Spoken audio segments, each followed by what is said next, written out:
So if you had a simulation of fire in a computer or of a stomach, it wouldn't digest, fire wouldn't get hot, water wouldn't get wet. It would digest. We can't even, I mean, this is just, we can't even be debating this. This is obvious. I can and I will. Watch this. When you saw The Matrix, right? You know, the architect, the first version of The Matrix, it was too perfect. There weren't any problems. Yeah, so like, I'll say that. When I saw that, my inner philosopher was like, you don't actually want to live in that world, do you? Desperately. Everybody does. It would be horrible. It would be the best thing ever. Well, sorry, by definition, by the way. What would be horrible about it exactly? Don't you think that life is about suffering? No, fuck no. No, doesn't that give you perspective on joy? No, fuck no. I'm going to go and pick up Dr. Mike. Great to meet you, Mike. Likewise. How are you? Very good, very good. Mike. Yeah? It was good, yeah. Long flight. Nice meeting you, Mike. This is your... Cheers. Hey guys, Mike Israetel here. I'm by training a sports scientist, and I run RP Strength fitness company, and I lift weights and my head looks strange. People make fun of me in the street, they laugh and they throw usually rotting fruit. It's unfortunate, sometimes a vegetable. And I have a vision of the world in which more intelligence is almost always better, in which cooperation is a good thing, in which we build a future for every single human that's orders of magnitude better than it is now. And I think that would be a great thing in almost every regard.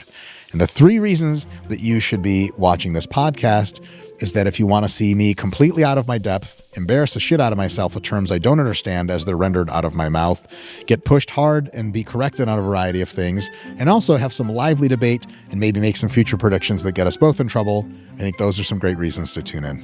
So Mike is going to demonstrate the first exercise, which one of you will do, and while you're doing this one, the other guy will do the other. So Mike is going to bend forward, hinge at the hips, torso down, as deep as you can to the floor, almost even touching if you can, and row up. And then again, and that's how they should look. No swinging the upper body, nothing like that. And then once you're done with that, you'll move over to the next exercise, which your partner will be doing. So you'll switch, just push-ups. So we like to do a kind of dive bomb style where you keep your belly button really high and you push your chest to the ground and come up. All right, keep it cranking. Nice and easy. Oh yeah. Absolutely. You guys want to work out until you can't do any more reps without cheating. No cheating. Tim, you're doing a great job. Love the control. These are damn good push-ups. These are excellent reps. Marcus, keep that back flat. Keep your chest high, but your arms stretched. There you go, just like that. Good. You're getting a little bit of hamstring involvement too. Now, switch. Switch. No rest. Nobody said rest. Now you get to do the pulling musculature. Yes, Rose. So bend over, tummy up, chest up, go deep. Yes. Deeper. Lean forward even more. Remember, the more reps you do, Tim, the more Marcus suffers, this is what he wanted.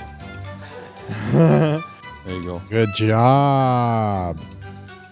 Fucking machines here. Let's go. Oh, don't you fucking quit. This? Are you out of your mind? You wanted this. Let's go. All right, one more round. Switch. Switch, last round. Marcus, get back down and start doing push-ups, goddammit. Fuck is wrong with you?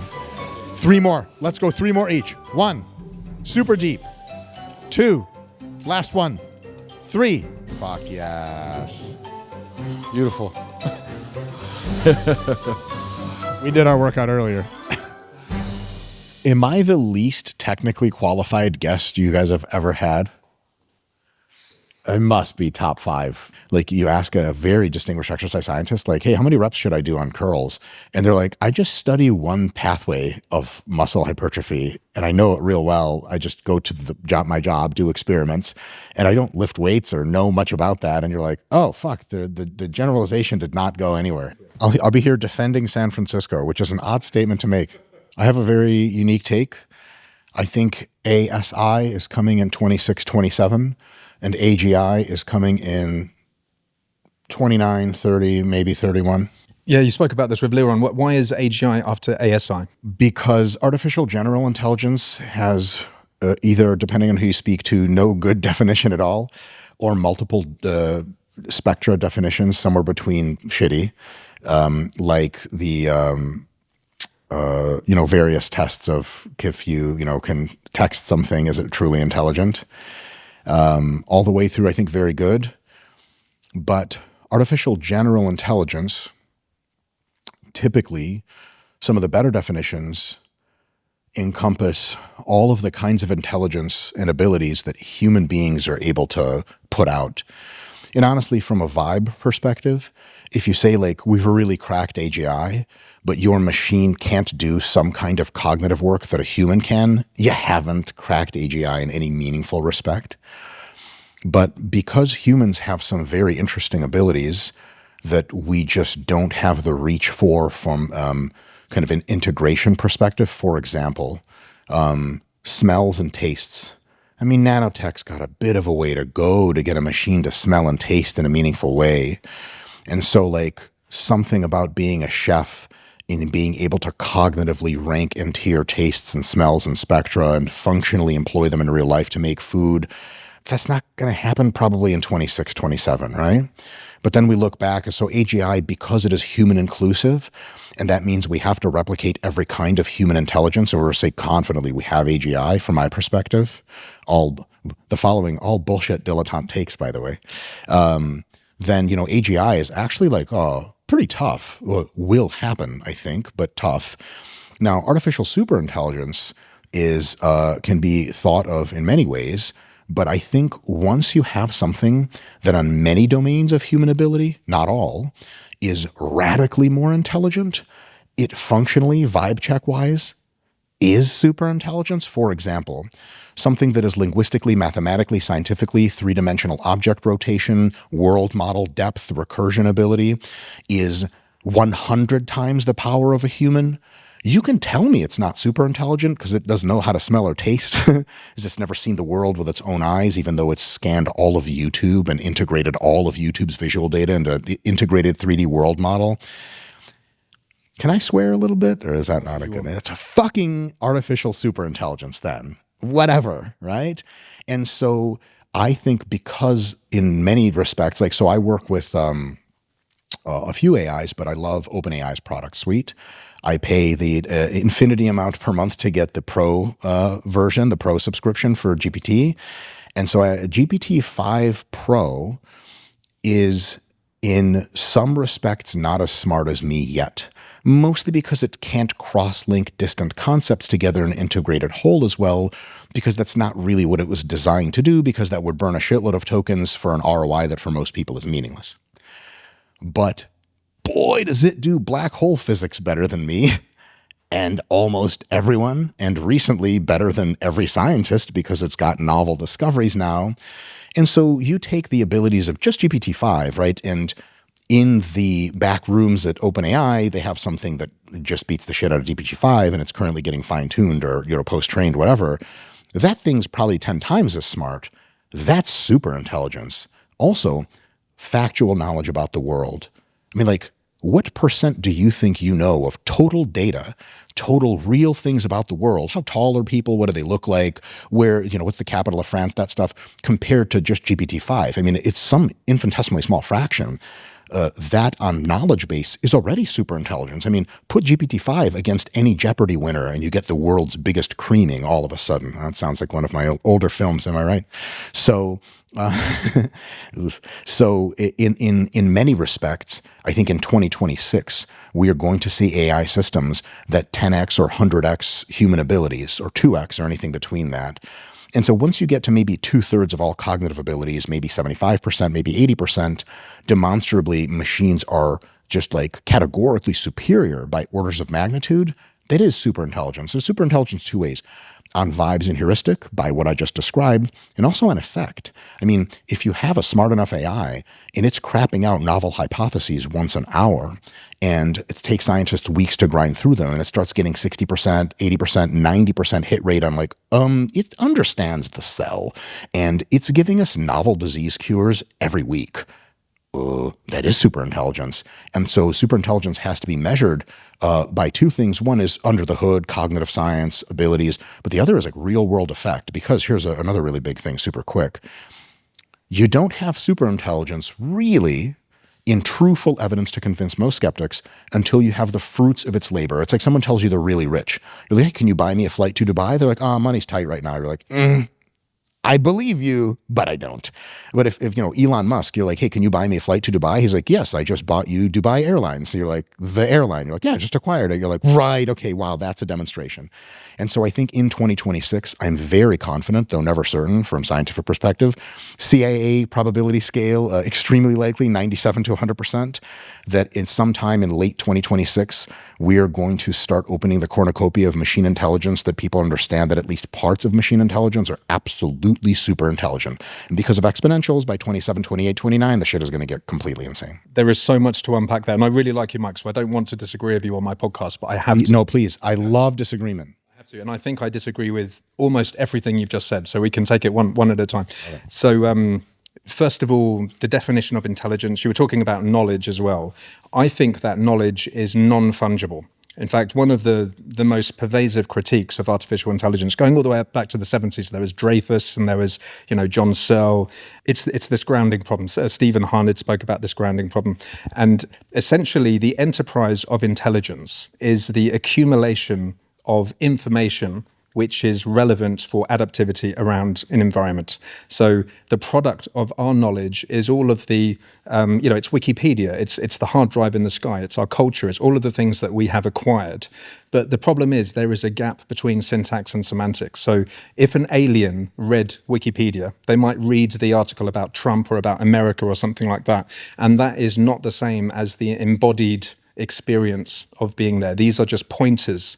So this semantics is talking about the connected, inactive, embodied graph of actually experiencing things through time. And the biggest misconception in all of AI, what all of the folks in San Francisco believe in, is this philosophical idea called functionalism. And the best way to describe it is, there is this analogy of walking up a mountain. I spoke to a philosopher the other day, wonderful lady called Anna Siakuna. And she said that we're walking up the mountain, and when we get to the top of the mountain, we have all of these abstract capabilities, like being able to reason, play chess, but that disregards that the path that you took walking up the mountain is very important. And not only the path, the physical instantiation, the stuff that the mountain is made out of. Because it's a reasonable argument, in my opinion, that intelligence is a property of adaptive matter. It's an extensive property. It's much like temperature. Temperature is a coarse graining. It's an effective theory to describe the details of the molecules moving around, and we screen that detail off and we call it temperature. And I think intelligence is like that. And I think that knowledge is quite similar. I think knowledge is actually a physical causal graph that is enacted over time, and it cannot be abstracted in the way that you're describing. The reason the abstractions work is because they are pointers to our embodied experience. So they make sense to us, but on their own, they don't make any sense. I like that take. I'll push back. Intelligence, my favorite definition is the most basic definition of intelligence, the ability to solve problems. Yeah, I hate that. And you find out if you're truly intelligent, if you can solve problems of any degree of complexity that is, I would actually say responding to one stimulus in a cogent manner, at least knowing how to respond to one stimulus, input, output, is the beginning of intelligence. All intelligence above that is just stacked layers of complexity. So when you say embodied, there's a lot there, for sure. But also, the only reason that we call humans intelligent is because we have a representational abstracted neural network called the brain. And your brain doesn't actually have anything in it that's magical. It's just network pings off one another recursively. And so your brain is, in very many deeply important respects, exactly as abstracted and unrelated to reality as a data center. And so you can climb mountains, you can touch stuff, but you never truly embodied experience anything if you push on that philosophical button hard enough, because you can always abstract out to, like, these are just neural network pings from groups of neurons. And so you don't truly deeply know anything in some kind of weird philosophical way, because it's just neural network calculus all the way down. And so whether it's you or a machine brain, like what they have in Optimus, for example, it's representational. And so intelligence is always, seemingly, going to be something that is lossy to some extent. It is a compression function. It's a real rude way to say it because it's a very impressive one. But there, you climb the mountain. That's cool. Helicopter can climb a mountain much better than you. Does not have the ability to reason and abstractly and plan and predict things at all. And you can get really amazing high-def video and samples of rocks in the mountain and everything. But if you don't have an analyzer, a system processor, an integrator, and a recursive function, you don't actually model that data in any meaningful way, and it just sits there as bits on a computer. And so when you say that, embodiment is a prerequisite of intelligence, I would push back and ask you to answer this. If we have somebody that has read every single physics book, and especially, let's say, particle physics, and they're so good at it that they can tell the computer system that aligns the particle beams at CERN to do a job good enough to produce real-world data. Are they truly intelligent about particle physics? By your definition, and I'm being a little bit facetious for comedic effect, the answer is no, because if I put you in the particle accelerator, you get torn to fucking shreds, and you're like, oh shit, JK. It's actually impossible for humans to perceive particles directly in any sensory organ because they're Planck length type shit, and you can't see it. Vision is not a cogent concept at those lengths, so that goes straight to hell. And so if that scientist is so adept that he can actually run CERN, but it's all neural network modeling in his head. He has never actually had any real experience with a particle collider. No human has. You can't open the latch when the thing is on. It'll shoot fucking neutrinos at you. So if that's true, and we say, okay, well, he actually knows things. He actually has intelligence. Why doesn't GPT-5 and its network clusters actually have an understanding of the real world? It's never seen, but the guy's never seen a particle in his life. Zero scientists have ever seen a neutrino. Ever. They have no perceptual experience of a neutrino. It's purely hypothetical. But they make real-world predictions because the neural network and all the addendum structures that create what we call intelligence and understanding are their vector arrangements represent decently well enough, always an approximation, but a damn good one, predictively valid one, of real things that are happening in the real world. And if GPT-5 understands like how humans act to a 98%, but if it was embodied in a robot body and had vision, it'd be like, oh, fuck, there's the rest of that 2%. I think 98% of the way to intelligence is the same thing that back when I was a professor of if one of your students gets a 98% on an exam, is he pretty good at understanding the material? Yeah, fuck yeah. Now, just off camera over there is my best student of all time, Jared Feather. He never missed a single point on any of my exams, 100%. Well, it just means the exams weren't hard enough to really push his understanding. Is Jared the best student ever had, the best trainer? Yes, for sure. But does that mean when kids score 95 or 98% on my exam, I'm like, never let this kid train you. He doesn't really know the real world. It's just abstraction. No, fuck no. They know real things in the real world that can really help you get fit, even though they might themselves have never been able to get very fit because they know the actual structure out there, purely representational in the neural network, but it passes the test of when they see the real thing, they go, I know what a dumbbell is, I know what a human is, I know what vectors are, I know what forces are, and I'm going to have them do this, and it works. Yeah, a human would have a shared understanding because if you think about it, the representations in our brain, they are the product of evolution. So we've been evolving for billions of years. And I know you read that Ray Kurzweil book, and it's a beautiful recount of how we had these kind of exponential increases. So, you know, we had a genetic evolution, which is very slow. And then we had this ontogenetic, phylogenetic hacking, where we developed nervous systems and brains, and we developed culture, and we started, you know, evolving at light speed and so on and so forth. But at the end of the day, the product of that knowledge acquisition, that process of intelligence, are all of these representations. Mm-hmm. And everything in language is a representation. You know, like, for example, algo speak, that is a term to represent the evolution, the linguistic evolution of our language. There's this term called unalive. So to get around the social media filters, we now say, I'm going to unalive someone. Yeah. And that is an example of linguistic evolution, and ChatGPT is not capable of doing that because there's a big difference between the process. Absolutely not. Wouldn't understand what unaliving is? We'll get into this, right? But understanding is not about being at the top of the mountain. Understanding is about the path to the mountain.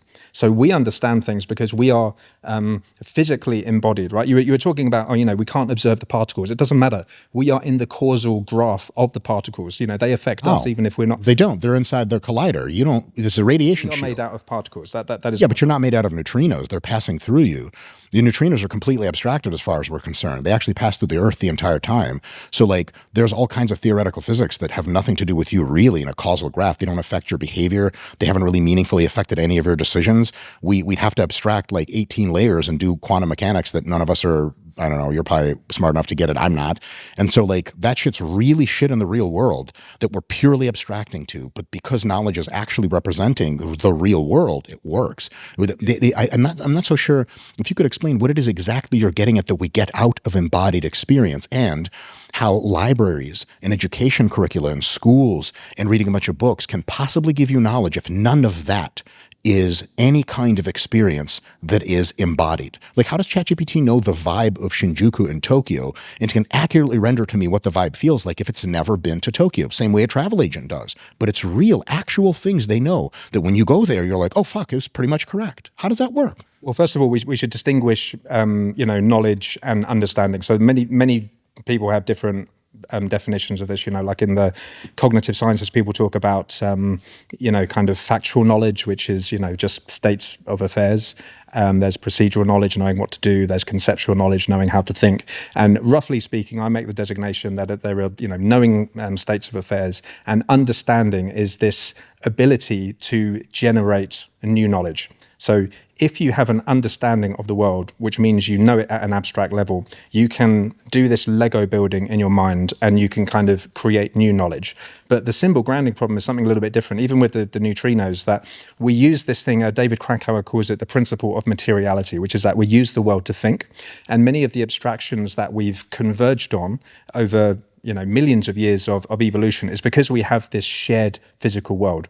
So you and I both understand similar abstractions, which are derived from our sensory motor circuits and from language and so on. And it means that we can talk at a very abstract level. And because we're both players in the same game, we understand each other. And the parlor trick, and we won't go over Searle's Chinese room argument, I'm sure you're familiar with it. He was saying exactly the same thing, that, basically a computer can tell you all of these things as if they understood.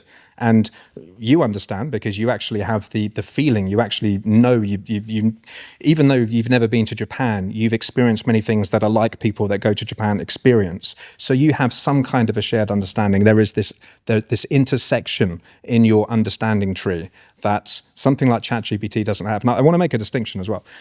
I'm really impressed with language models. Opus 4.5 came out yesterday. GPT is not a language model. It's been multimodal for 2 years now.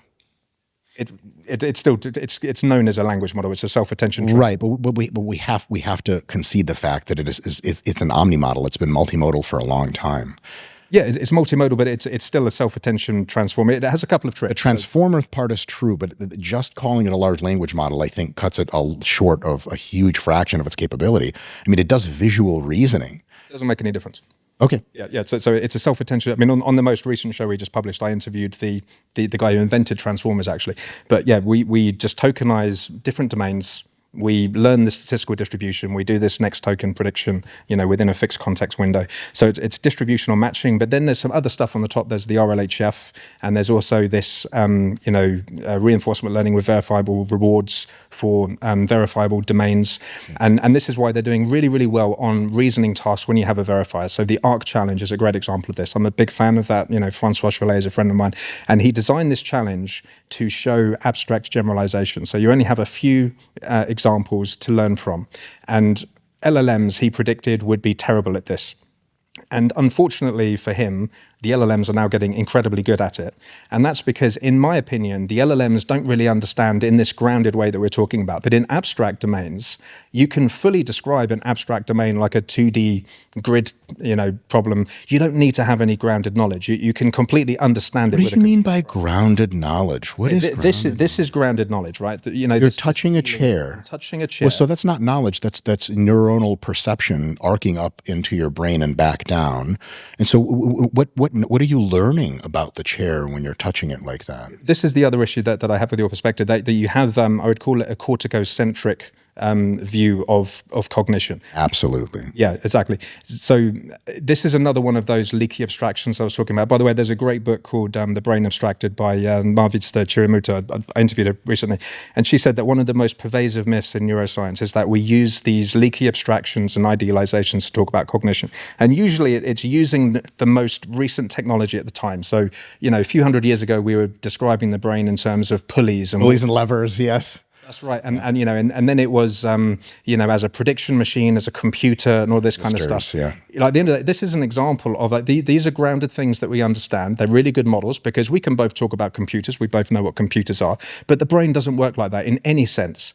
And a great example of this is knowledge. You as a personal trainer know this, right? So I'm sure in the past you've trained folks in the gym, and what you've probably realized is that in your mind you've got a distilled, abstract, beautiful, like you understand things, you've thought about it, you've distilled it, you could write it down in a book, and you probably think all I need to do is just tell people, and I've done all of the thinking, I've figured all of this out, I just tell them. And what you learn to your chagrin is that there is no substitute for experience, because part of knowing is actually doing. It's just the pure experience of lifting the weights, just feeling the sensations in the body, going through that process. That's why knowledge is non-fungible. I've been fairly impressed incrementally with modern AI's ability to render pretty good recommendations on exercise and sports science, and I'll push you back on one of those things. I know a lot of people, they're great people, that have a lot of what you would call embodied knowledge about training. And because they haven't been interested in or capable of doing the abstraction to distill principles, they're not really that great at training other people. They know what works for them, and they know scarcely of that. And they're just not good at generalizing because they've never abstracted out the concepts. I've also had many discussions with some of my very, very smart friends. Like one of my friends graduated from Harvard, master's data science, worked for Apple and a bunch of other AI companies and stuff.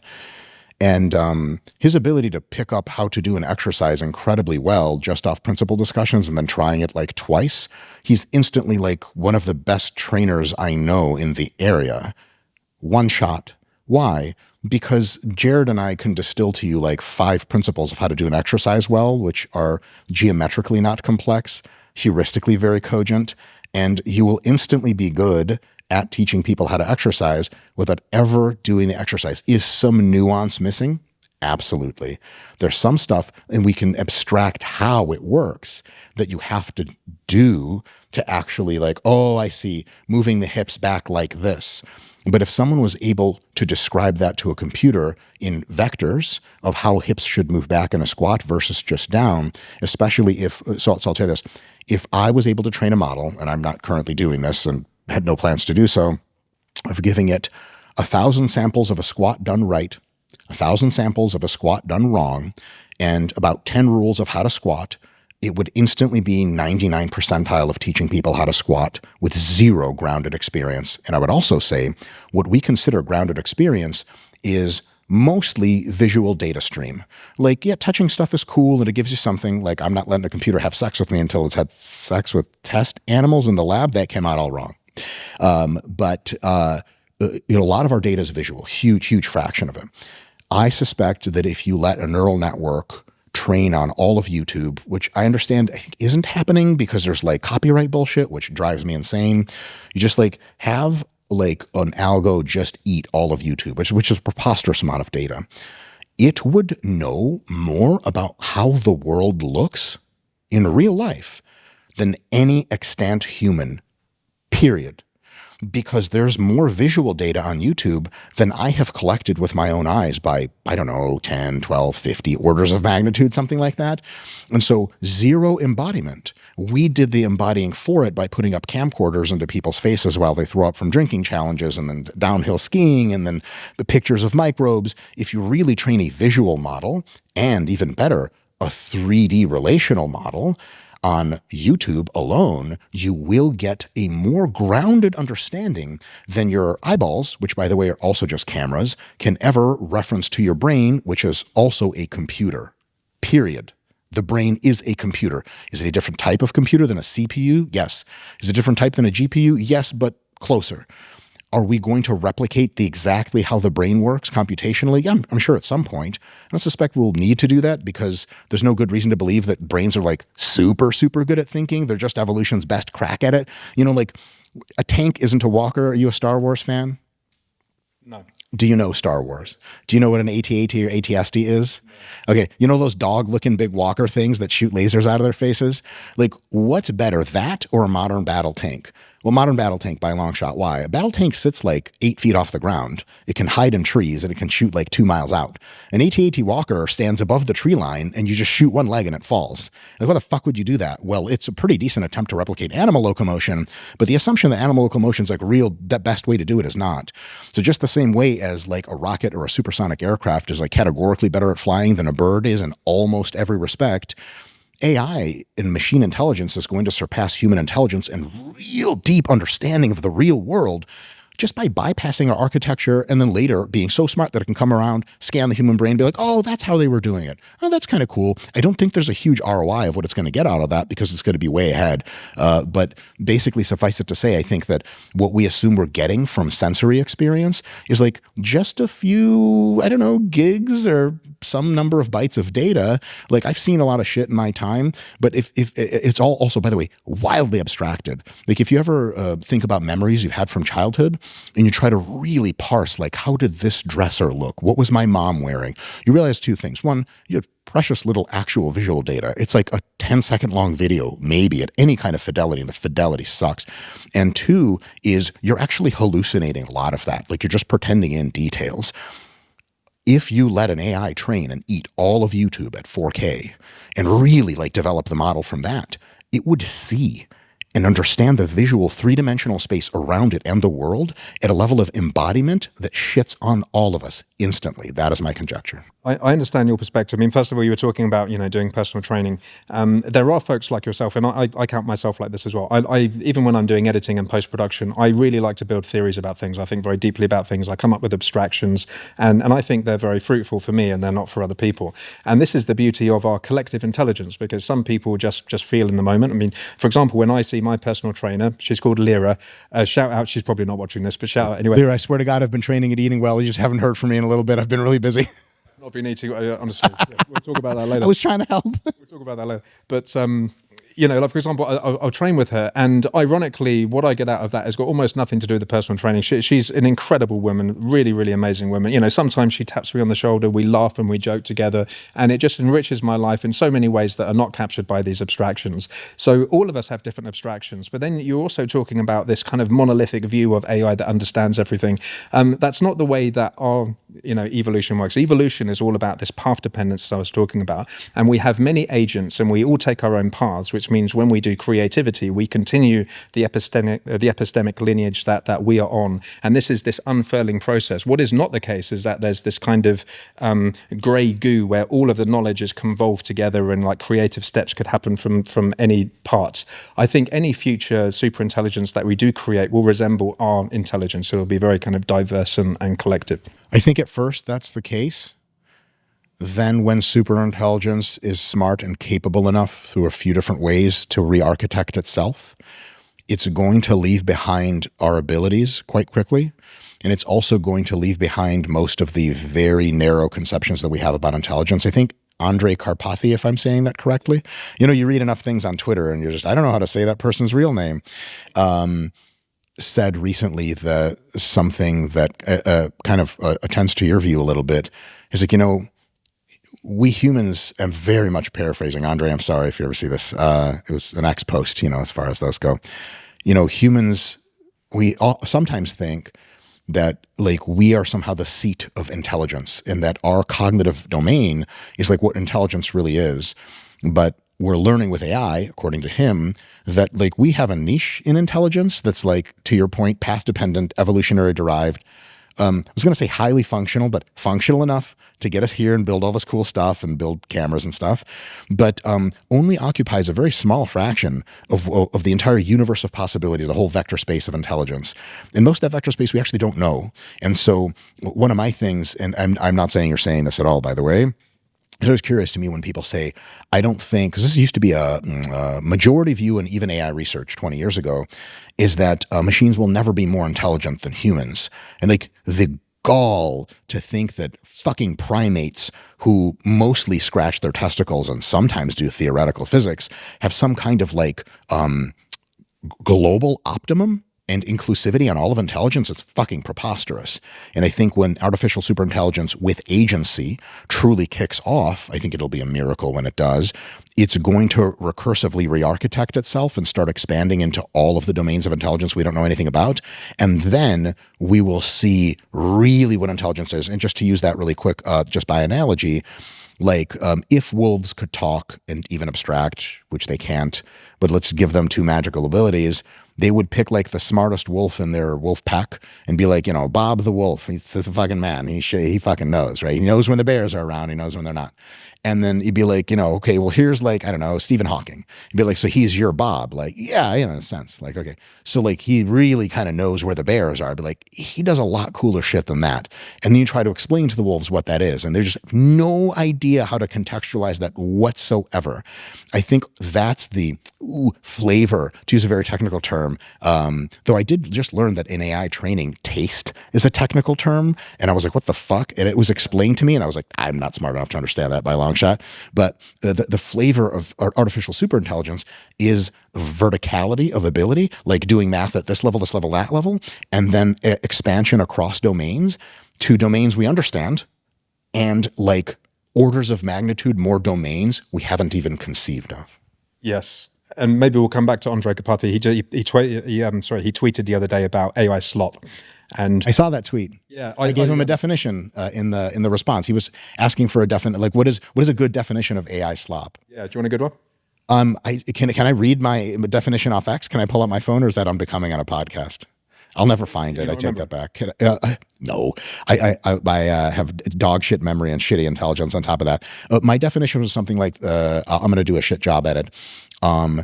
AI slop is when the fraction of is when you generate content, the ratio of its ability to be generated by AI as a denominator and its coherence and utility and novelty as the numerator is really low.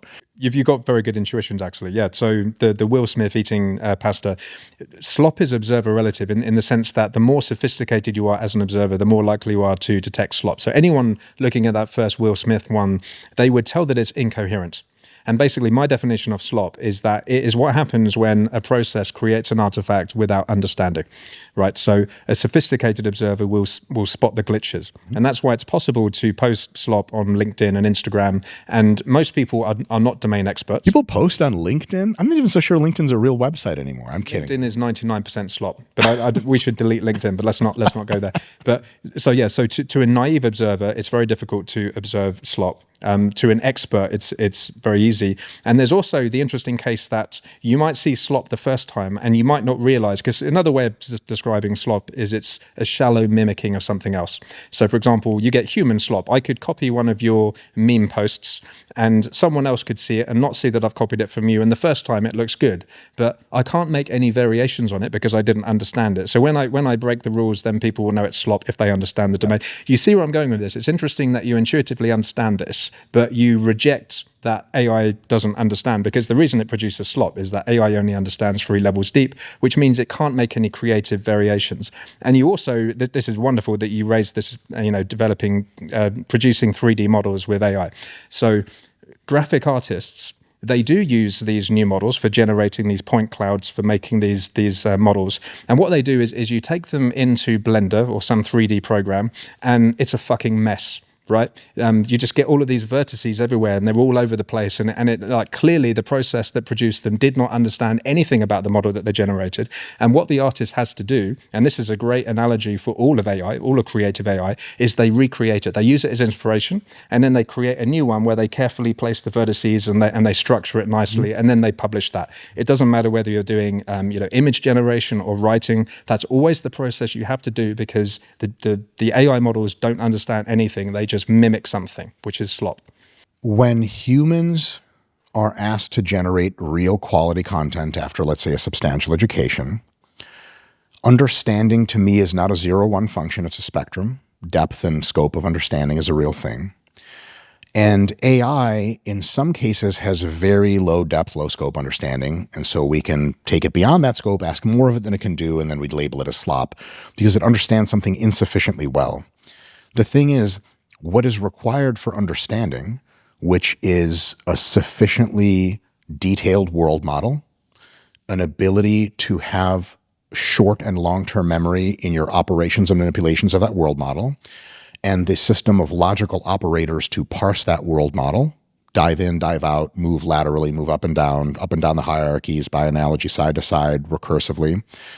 It's probably most of what you need. You need a few other technical things to do real understanding. When you have that, to some extent, you have some extent of understanding. The richness of your world model, the ability to logically operate on it, the ability to do manipulations and have a big enough context window to do three-dimensional rotation, etc. That is what is required for understanding. And when you have an AI system like GPT-3.5 that doesn't have anything of that, then you can say accurately that it often does not understand things. Not always, though, because it can write some pretty decent poems. Sure as shit seems to understand more about poetry than I fucking do, I'll tell you that. As these systems get smarter, the moat we have on humans having true understanding gets real goddamn small. And at some levels, when I talk to GPT-5, which I was more hopeful would be more capable because I had the GPT 4.5 research preview, which from my understanding of Sam Altman's very cryptic insight is going to be coming back in GPT-6, those abilities, massive recursion abilities. And insanely deep and rich world model, which is easily inferable because they used like an order of magnitude more training data for GPT 4.5/6 than they did for GPT-5. GPT-5 is basically built on our architecture. They basically discovered the reasoning paradigm, which GPT 4.5 didn't have. And they were like, fuck, we got to exploit the shit out of this. And they managed to do it incredibly efficiently, which is why GPT-5 is like super, super token efficient, which is like really impressive for real world tasks, but absolutely, to your point, dings its deep understanding because it was not optimized for deep understanding. It was optimized for realistic human workflows. Because I have news for you. Most people are not interested in prompting their AI for deep conceptual world understanding. They're looking for accuracy at the time of the question answer. The other thing, so as these AI models get into the GPT 6, 7, 8, and as they get upgrades into all those qualities I just mentioned, richness of world model, ability to parse world model, ability to remember what you parsed, and so on and so forth, as those abilities, updated live learning without catastrophic loss when you retrain the network, right? Google just cracked that problem, but really they just published the paper. And if I know anything about how corporations work, that means that paper was on their desk for 2 years and they kept it internal to train their own models because they don't want to shit out a huge advantage to everybody else. I don't know why anyone ever thinks that when corporations publish truly novel insights, that it's a novel insight to them. Like, you're not going to give OpenAI researchers a crack at your best shit the day you find it out. That'd be fucking insane. Maybe that's not how it works. Maybe the ethics are different there. I saw that paper. It was just published by a couple of interns. Sure. I take that back. You're completely correct. They didn't crack it, but the path to it is more well understood than it was before, and there's no reason to think we can't crack that, by the way. That's not some kind of magic that's happening. Like, updating a neural network live while parsing it is a potentially solvable problem. I'll tell you exactly why. Humans do it. And remember, humans are primates with dog shit wetware, and we can get machines to do. So far, machines are undefeated in their ability to get ahead of humans in every domain we've ever tried to really push for long enough. And so once, especially you get updated live learning, what you're going to get, and even before then, is incrementally more true, deep understanding. So for concepts like history, concepts like reasoning by analogy, GPT-5 understands more deeply than 99% of all humans. I've conversed with lots of humans, and the degree to which understanding at a real depth is shown is not in evidence. And as a matter of fact, it's evidence against it. And I'll also say something, because Jared is here, I'll give him this one.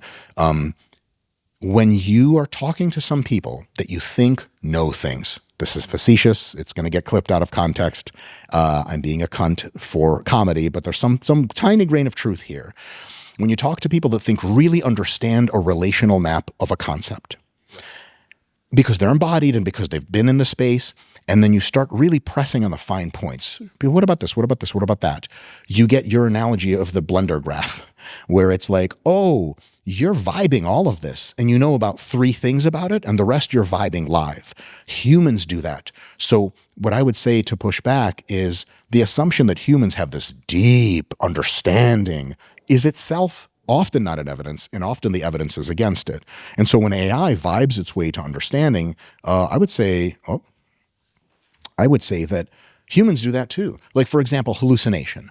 People are real pissed that AI hallucinates. Have you ever spoken to a human being? Half of the analogies I used on this very podcast just now talking to you are fucking hallucinations. They're close enough to the truth to be cogent and have some amount of information transfer, but they're not perfect. I'm not deeply in touch with some real causal map of the world. It's all simulation all the way down.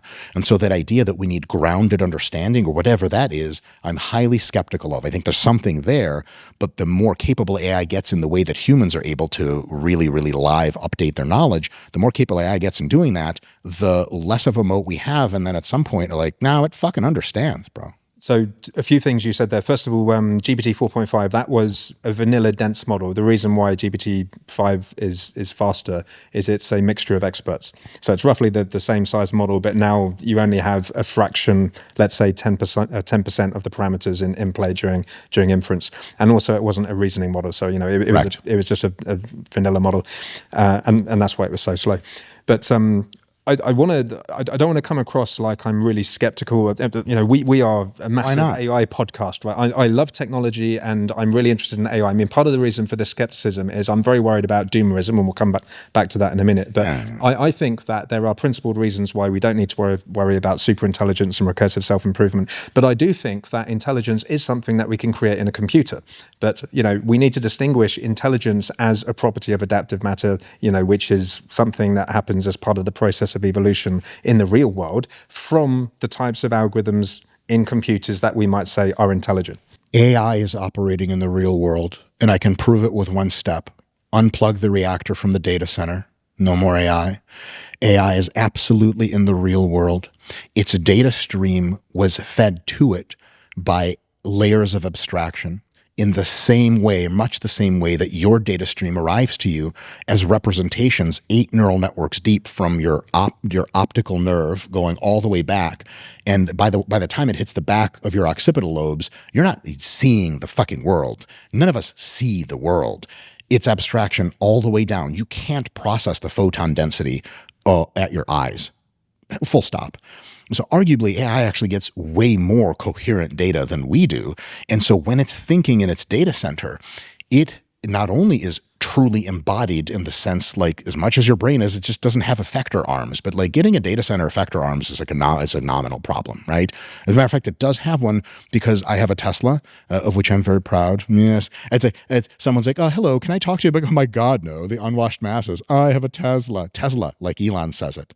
It's an S, but he says it like a Z. My Tesla drives itself. It fucking drives itself. It's a chip inside the car. How the fuck does it know what's around? Cameras. It is already an intelligent organ and a suite of effector organs, sensory, effector, and intelligent. But here's the thing: it drives better than I do. Oh yeah, but look, we should distinguish.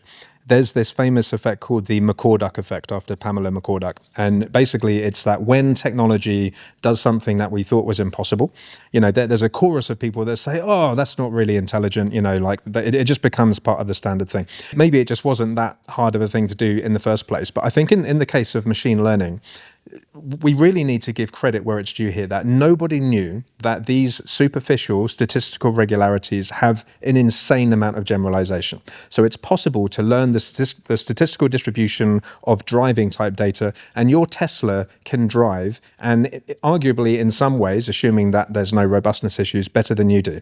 But it's still dead. It's not alive. It's not intelligent. And I want to go back to your previous point, though. It's not alive, but why would you say it's not intelligent? It's solving real-world problems at speed. So intelligence is about adaptivity, right? So the neural network in that Tesla model, it is frozen. A bunch of frozen weights are not intelligent by definition. Now the thing is, I want to I want to sort of be a little bit, open-minded here. I mean, we were just filming at the Diverse Intelligences Summer Institute, and I'm a big believer that there is a huge, as you were saying, there is a huge diverse space of possible intelligences. And the folks at the Santa Fe Institute, the way they think about this is that intelligence is something which is represented mostly by adaptivity, but also representation and inference. So I'm amenable to the idea that bacteria are intelligent, viruses are intelligent. I'm also an externalist. I like looking at language and culture. You can actually think of it as being an organism. It's an adaptive organism. Viruses have the ability to delete strategies very, very quickly. And knowledge, we were talking about knowledge being non-fungible.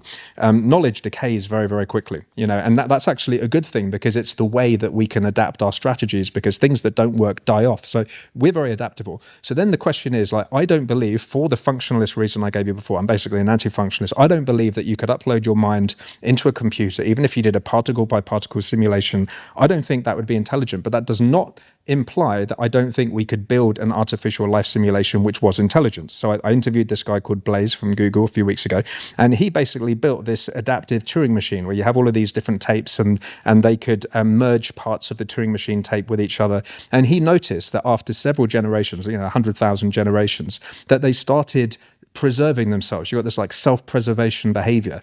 And the reason why we have self-preservation and living systems in the real world is because obviously the ones that kept around were the ones who had this drive to preserve themselves, and that led to life and agency and intelligence. So there's this kind of evolutionary track, and intelligence is about the accumulation of coarse-grained knowledge to adapt to the world. So that's the real world intelligence. But then could we build something like that in a computer? Yes, I think we can. But the important thing is that this is a process of evolution. We're only going to do this through neuroevolution methods. What we're not going to do is, you were talking about this LLM understanding stuff better than anyone else.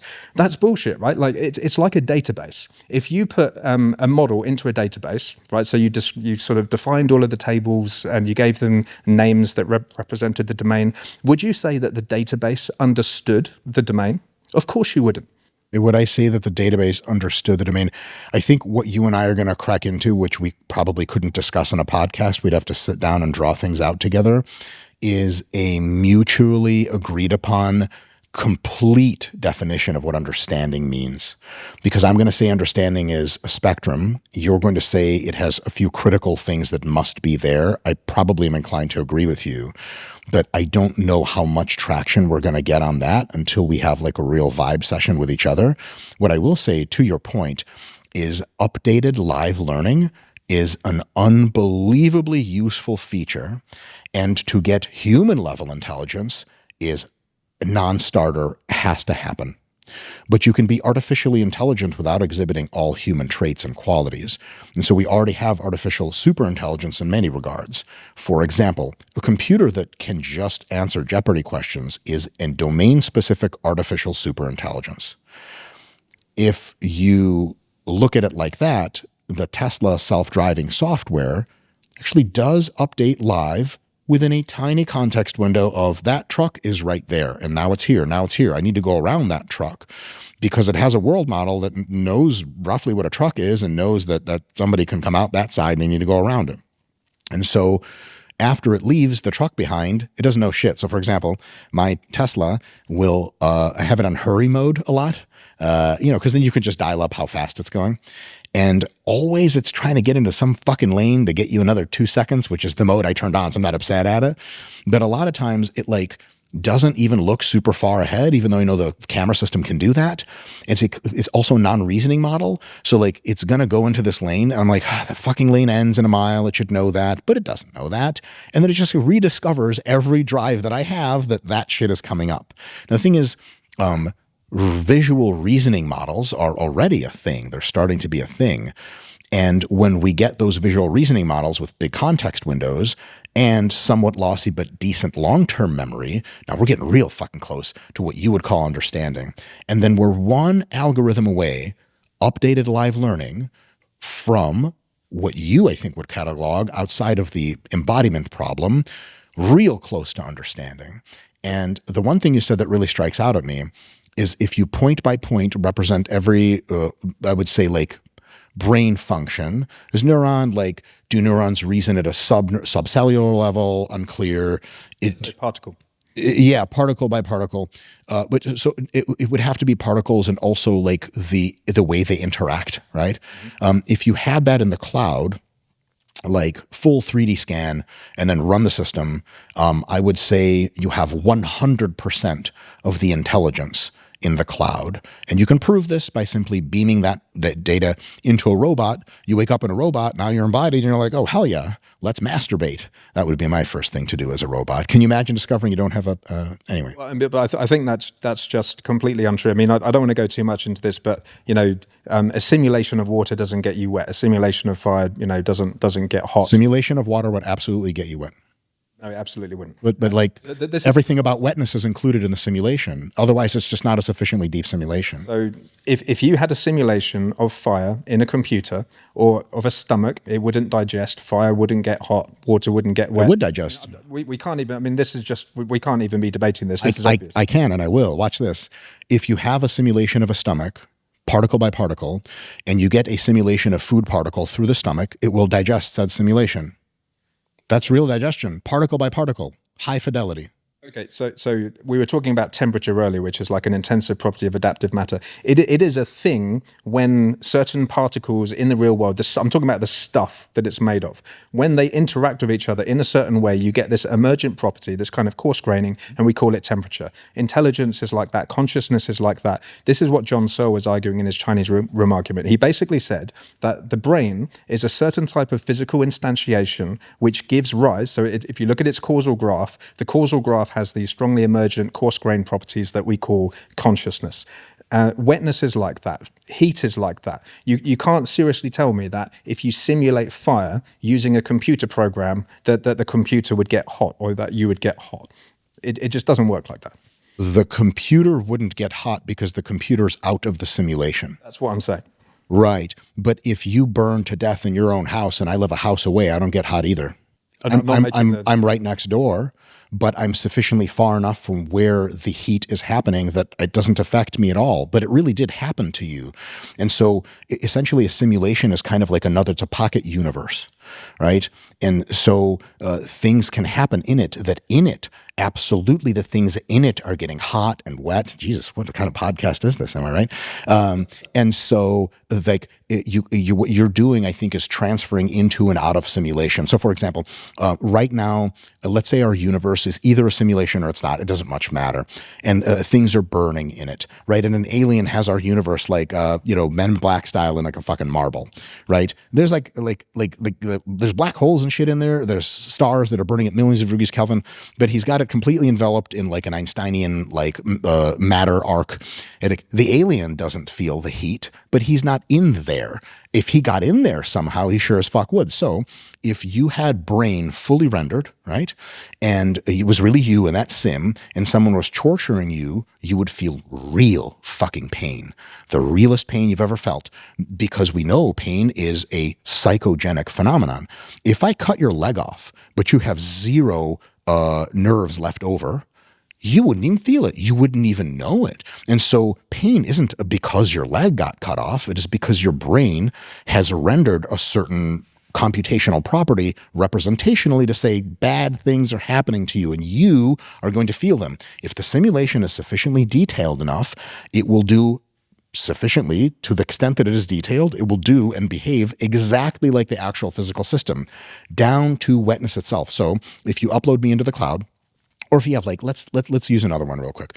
If I put on a special helmet and I do the deep dive matrix shit and I go into a swimming pool, I'll feel exactly as wet in that pool as I do in real life. I wouldn't even be able to tell the difference. And you wake my ass up. You're like, that was a dream, motherfucker. Like, holy shit.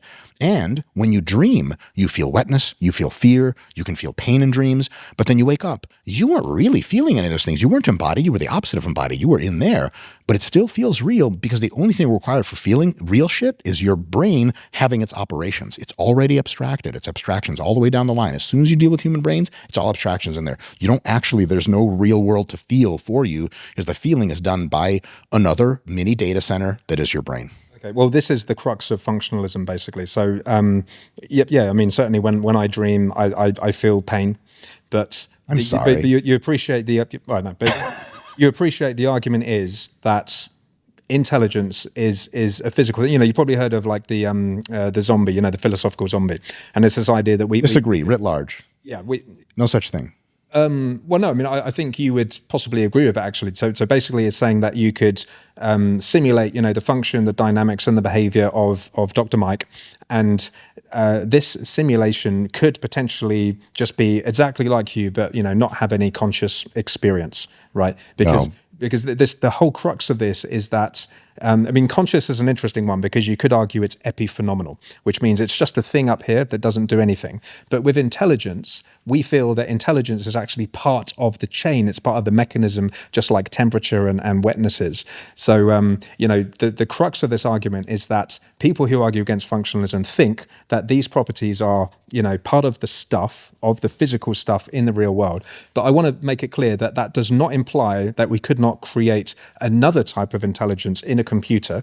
And you were talking about the spectrum of understanding. I'm also amenable to that. I think we've interviewed people about this. It's possible, if you don't use stochastic gradient descent, to train neural networks that do understand this phylogenetic path. So rather than understanding what the thing is, it understands the path to reconstruct the thing, which makes it very robust. So I think understanding is a spectrum. And I think the deeper the phylogeny of understanding, the more creative and the more intelligent we can be. Because in order to create new knowledge, you have to respect the phylogeny as much as possible, which means what you create is coherent and it's not slop. So on the intelligence thing, you're talking about this continual learning.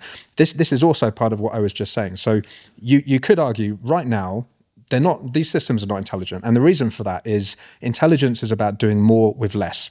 So intelligence is what happens when you build this system and then you coarse grain these representations that screen off a lot of detail. So, you know, there are many examples in our language of this. The language we're using these words that do a lot of heavy lifting. R. Exactly. So we don't need to explain what a car is. We know what a car is. So that means we can do more with less. And with language models, what we notice is that we're doing more with more. We're training them with more and more data, and they work incredibly well because every single new version of the language model, it has like an order of magnitude more training data, more parameters. You know, it does all of this reasoning type stuff. And what we notice when we look at the benchmarks is that we get this logarithmic relationship between the amount of, you know, compute and the amount of performance, which basically means, like, you know, I spend exponentially more money and then I get like a logarithmic amount more performance. And many problems become tractable. So these simple arc type challenges, these IQ tests, they become tractable to the point where I'm now only searching, you know, let's say it's like a database query. I get 1,000 results, and now I know that the correct answer is in the top 1,000 results. So all I need to do is sample the language model 1,000 times and use a verifier and select the correct one. So it's making a lot of problems tractable. But did we solve the problem? I don't think we did. It's not intelligent. Well, like, reasoning models really think. They reason. Okay, what's your definition of reasoning? Applying logical operators to data sets to extract the next level of abstraction, infer off of that, and then continue the chain. Okay, that's pretty reasonable. I mean, for me, reasoning is also adaptation. I love the Lego blocks analogy. So, you know, here is something that is novel to me. I don't know how to solve this problem. So how can I rearrange the Lego blocks of things that I already do understand to solve this problem? So that's this kind of adaptation. And the efficiency of this adaptation is what intelligence is. Now, language models are a really special case because we know that they're not doing explicit adaptation because the weights are literally frozen. So a lot of people think that they do adaptation, and I think they could be forgiven for thinking this because a language model is like a zip file. It's like a database. So I ingest all of the data on the internet and I compress it, but it's more than a zip file. Because of the way that the model represents the data, it's actually statistically generalizing several levels out. So it's as if I blew the data up 100 times and then compressed it. And then when you put the query in, you put the prompt in, it's actually addressing a space of the data that it compressed that never existed. So that is a form of implicit adaptation, shallow adaptation. And in some sense, creativity. But creativity requires deep understanding. So this is 3 levels down. Now, the other thing is, right, you as an expert, you use these language models, and I don't think you appreciate the amount of supervision that you do. So every time the language, imagine when you put a prompt into a language model, it's like doing a database query, and it's incredibly good. It's so good that most of the time it will get it right the first time. But you probably find if you're doing some Gen AI coding or something like that, it'll make lots of mistakes. So I say, give me 10 ideas for this software program, and I've told it what kind of software program I want to make, and let's say two of the 10 ideas are actually bad. So every time I'm implicitly steering it, no, that's bad, that's good, that's bad, that's good. And because we are understanding supervisors, we can actually kind of weed out all of the glitches in the matrix, so to speak. And it works incredibly well. But the mistake are these people who say, oh yeah, we can make these things have agency. They don't have agency. We'll talk about that. But they role play agency. And the reason they role play agency is they are trained with behavior cloning.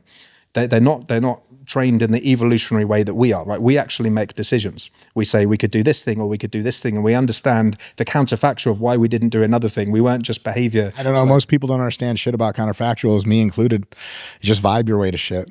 There's a very nice way that you're painting human cognition, which I think many cognitive scientists would say under the hood is a lot dirtier than you make it appear. I think it's a lot of vibes all the way down in many cases. And I think we have a frightening overlap with AI in it. So we think we're doing formal logical operation, but what we're really doing is reasoning by analogy to one logical operator to the other. And we're committing 18 formal statistical fallacies every single render. We get a shitload wrong. And I think that now that reasoning models are a thing, and they have decent context, decent memory, what they can do is render one pass, re-examine, reprompt themselves, render the pass, re-examine. And so I think that's what humans do, except usually they don't put nearly as much thought into things as the machines do. So my view is that as the cogency of the reasoning models increases and their time horizons increase, we're absolutely getting truly deep agency, in the sense of like, it's a thing in there. It's really thinking about stuff. It thinks about its own outputs, and then it thinks about those as inputs to the next series. And if we can have a model that reasons for minutes and hours and then days, its output is going to be as not so good, then as good, and then substantially better than people. I don't think there's anything stopping us from that aside from the live learning problem. The live learning problem is a gnarly problem for two reasons. One is algorithmic. How do you get a machine to do that without losing all of its data? But the other one is like, and you gotta trust a machine a lot for it to update its own weights. Now you can have local cloning of weights to make sure it doesn't fuck the whole database up and all that stuff. There's good solutions to it. So it's computationally very expensive. Although compute cost has fallen, 300x in the last year or two or something, and that's a bottomless pit of compute fall that's going to keep going. So I think that we're giving humans needed credit for doing pretty impressive operations on long time horizons, with both pinging a network for vibes, logically operating and kind of dissecting those vibes, repinging the network with your best new understanding and going. I think machines are doing that now already with reasoning models. They started with O1 doing it like total dog shit. Like the first time I fucked with O1, I fucked with it for about 5 minutes. I was like, that shit's not ready. Out. Went to 4.5, had lots of crying episodes at how brilliant it was. And then 03, I thought was made plenty of mistakes, but was fucking real smart, real goddamn smart. And it understood things at an incredibly deep level, would correct me. And I was like, okay, this thing is the fucking real deal. GPT-5, the regular one, is dope. GPT-5 Pro, I would trust its opinion about the real world more than I would trust most people's opinion, often including my own. And I think we're about one or two big model releases away from machines that make unaided human thought the same thing as vibing your way to a location in London without checking Google Maps. Something people used to do, but then they just got lost a lot. And it works, and it's cool, and it's embodied, but just go to Google Maps and find out how to really get there. I think that all these moats we set up for machine intelligence are moats that are pretty well understood by the modern AI frontier labs. And if we've come up with them as moats, these guys are, they're smarter than me for sure by an incalculable amount. They probably already thought of them, and they probably shut the fuck up about them in public, and they've probably got models training right now that have cracked incrementally more of them. Here's to prove a point. This requires a bit of faith that they'll continue to do a good job, but I think that's probably where it's going. AI doesn't reason used to be an absolutely coherent and accurate critique of AI in 2023, 2022, for sure. Today, and I've seen this sometimes in comments where it's just a, what is that, stochastic parrot, like, nope, you're just out of date by 2 years on what AI can do. It really does reason. Why? Because it tells you how you can literally look at what it's reasoned through and go, holy fuck.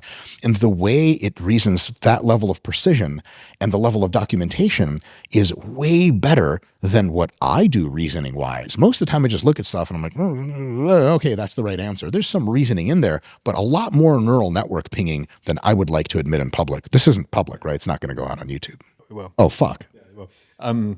By the way, the stochastic parrot criticism isn't as much of a criticism as you think, right? These things have miraculous statistical generalization. I also wanted to pick up on, you were saying you can look at the reasoning trace.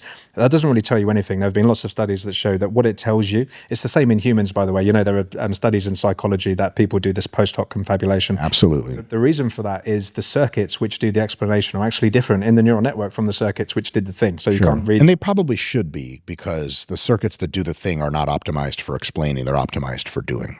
Exactly. So, you know, there are many folks that, you know, we try and solve these arc puzzles and then we get the language model to explain, or we look at its chain of thought, and actually sometimes it's just completely incoherent. But interestingly, there is this huge uplift. So the bigger the output size, I mean, I don't know if you saw Arc V2 on Opus 4.5, which came out yesterday. And when the output size and the thinking time went up to 64K, it was just like, boom, you know, another 5%, boom, another 5%, even between, you know, 32K and 64K. But if you actually look at the reasoning traces, it's mostly just fairly incoherent. It doesn't make much sense looking at it. Like a human would. Let me say something, I think, to your point. Human cognition is wildly sample efficient, like unbelievably so. You take about like some brilliant student at Oxford, right, just down the road here, and you talk about how many gigabytes of data have they consumed to achieve that level of brilliance. But they're like, you know, like all the orders of magnitude different than the modern frontier models. Like you have to bash that thing over the head with petabytes of data for it to like be able to solve X+1 or whatever. An Oxford student can abstract at crazy levels, having had been in school for the amount of time that a compute cluster calculation would be like, I don't know, like an hour of training or something like that. Like that's it. It's good to go. That's 18 years is really not that much time. That is a thing that is an incredible property of human cognition, a human brain. When they start really cracking at that in those labs, what you're going to get is a 2-factor increase. Right now, to your point, you just there has been a lot of sample efficiency increase for sure, and the reasoning models are much better, et cetera, et cetera. But to your point, like you just train the models more, and you just like more input data, more GPU cycles, more post-training treatment, and they just get smarter, which is like exactly how you would train like in Brazilian Jiu-Jitsu or in math, like the Korean model of how to get good at math. You just study math a lot and you get good at math. It's not wrong. It's not sample efficient, but I don't want to say it hasn't had to be. It's just very low-hanging fruit. Like we have lots of data on the internet. We have lots of data and updates like all the time. So we're just going to use what we have. I don't think that's ever coming to an end. Like we're just going to continue to train with massive, massive levels of compute because the ROI is fucking enormous. However, what's that? It is coming to an end because every time we release a new model, we 10x the model size and the amount of compute, and we get this kind of asymptote, right? I haven't seen an asymptote. It's not an asymptote. It just the slope starts to fall. But the asymptote requires the existence of a finite line above which we can't cross. We haven't crossed that yet. The more data you put in, the better it gets. It just gets better less and less and less impressively. But I don't think anyone has put money on the fact that as an asymptote, you would be like, this is the number after which more data won't make a system smarter. You want to bet money on that? That's cool. I don't bet my own money because I'm a Jew and I keep my money on me at all times somewhere here. I think it's diminishing returns is different than asymptotic returns because the diminishing line, the asymptotic line, has yet to be seen. It has been seen. So if you look at these, really look at many of these reasoning problems, you see these S curves, and then okay, so we should talk about scaling in general, maybe like, and you were talking about this continual learning. Like there are certain types of asymptotes, right? For example, we were talking about the non-fungibility of knowledge. There have been studies that show that you just get this kind of asymptote. So the more experience you have, you get faster at doing something, and then it levels off. And that's quite cynical because it doesn't explain disruptive technology, right? So if you look at transistors, there were all of these different groups building transistors, and when you have competition and you have different people that are adapting, a great example of this is there's Amazon and there was Barnes and Noble, and apparently the Barnes and Noble guys, they said, they went to Jeff and they said, we've set up this website, we're going to go in competition with you. And Jeff said, don't be ridiculous, you can't go into competition with me. I'll explain why. Your company has the wrong architecture. For you to compete with me, you need to do some fundamental rewiring, and that is what adaptation is. That's what intelligence is. So the reason why you can have this disruptive technology is someone else rewires their architecture, you get a new S-curve. Normally it actually starts below the existing S-curve, but it has more upwards potential, and you stack these S-curves and you get this disruptive, this is what you're talking about. But for that to happen, you need to have this adaptivity. So what would that resemble in something like a language model? Now there's this continual learning problem. It is not possible to adapt a language model without starting again from scratch. It costs, at the moment, millions and millions of dollars, God knows how much to train one of these language models. Billions? The reason for that is in a language model, everything is convolved together. The code and the data, all of these things are convolved together, which means you need to start again from scratch. There are examples of what I would call intelligent algorithms. I don't want to be cynical. I think we have created intelligence in a narrow form. And this has been shown on, for example, some of the competition entrants on the ARC challenge. So what they do is they take a small language model, it's a verifiable domain, and they try a whole bunch of examples, and then they refine the solution and they iterate. And while they're doing this, they're adapting the weights in the language model, doing fine tuning. And in a very narrow domain, the model is adapting its architecture. And I would call that a non-zero amount of intelligence. So it is possible to create this, but how would you do that at this epic scale where you have a collection? Everyone has their own language model and it's adapting and retraining itself in real time. You would need like a practically infinite amount of computation to do that. We'll get there. I'd be careful with the term infinite. A lot. More than humans can conceive of is maybe very far below infinite. But what I would say is just offhand, thinking about this for the second time or something, I'll tell you this. One is you can have local compressed model, distilled model instances on local devices, or in more localized data centers. So like mini data center serves the entire, all of England, but the updated, the big daddy model lives in, clusters in Texas and Nevada or something like that. And so that big daddy, pimp daddy model lives on a 6-month sleep-wake cycle. And so it rewrites all of its weights every 6 months. Little daddy model in England rewrites once a month. On your phone, it rewrites overnight. And so you get essentially, one of the reasons why humans sleep is because rewriting your model weights is not a good idea while you're upright. And it also doesn't happen much because you said humans adapt. They do, but kind of like dog shit and not very well. And it takes a lot of studying and a lot of ingraining to adapt. And you get fallbacks to earlier ideas, habits and shit like that. Retraining is easier said than done. But I think that model where you have something core that adapts slowly on bigger timescales, and you have essentially like a nested hierarchy all the way to your phone or whatever the fuck Sam Altman and John Ive are working on, and that because they're always giving hints and is it glasses? They're is it a pendant? They're and I'm I just stay up at night thinking about what the fuck it could be. I personally think it's going to be, I don't know, glasses, goggles, it makes sense to me, it gets to your ear, visual stream, who knows, right? But that thing might do pretty fixed model weights at the time. I think will absolutely eventually, and maybe that's 2029, 2030 type shit, where they crack true live learning, right? There's nothing stopping on hypotheticals from a system being completely every second it's consistently re-architecting its entire machine landscape. Its entire database can get re-architected live. That is possible. Again, to your point, expensive, and the architecture is not vetted at all yet. I just wouldn't put money on the fact that that's a magical thing that requires some deep embodiment. Not that you're saying that, but just maybe folks listening to this might think like, oh, like that's never going to happen. It's sure as shit going to happen. I would bet on it. I think it's sure as shit going to happen by about 2030. But what can happen before that through that nested model of updates is that like, yeah, like your VR head or AR set that you wear every day, you will look around or whatever, that thing might get live updates, like nightly. So while you sleep, it reprocesses, and then like all the shit you saw that day, all the conversations, it really works through those, and then it's new, and it pings back to reference the other databases, and then they get all those updates from all the devices. So the England database gets that update once a month. That shits through all that data because there's also a filtering problem, right? Like you don't want like people to like, what is it? You know, they put all those phones in those racks and do like the troll shit. You don't want that on AR. Like the Chinese government now like is poisoning the data center. So there's a lot of filtering problems, a lot of security problems. But then like once a month, that's a tractable problem. Once every 6 for the big pimp daddy pain data center. And like, I don't know, they're going to be in like the sky or some shit soon, maybe once a year for those. And so I think that way the live learning, at least to me on Vibe, seems like a potentially solvable problem.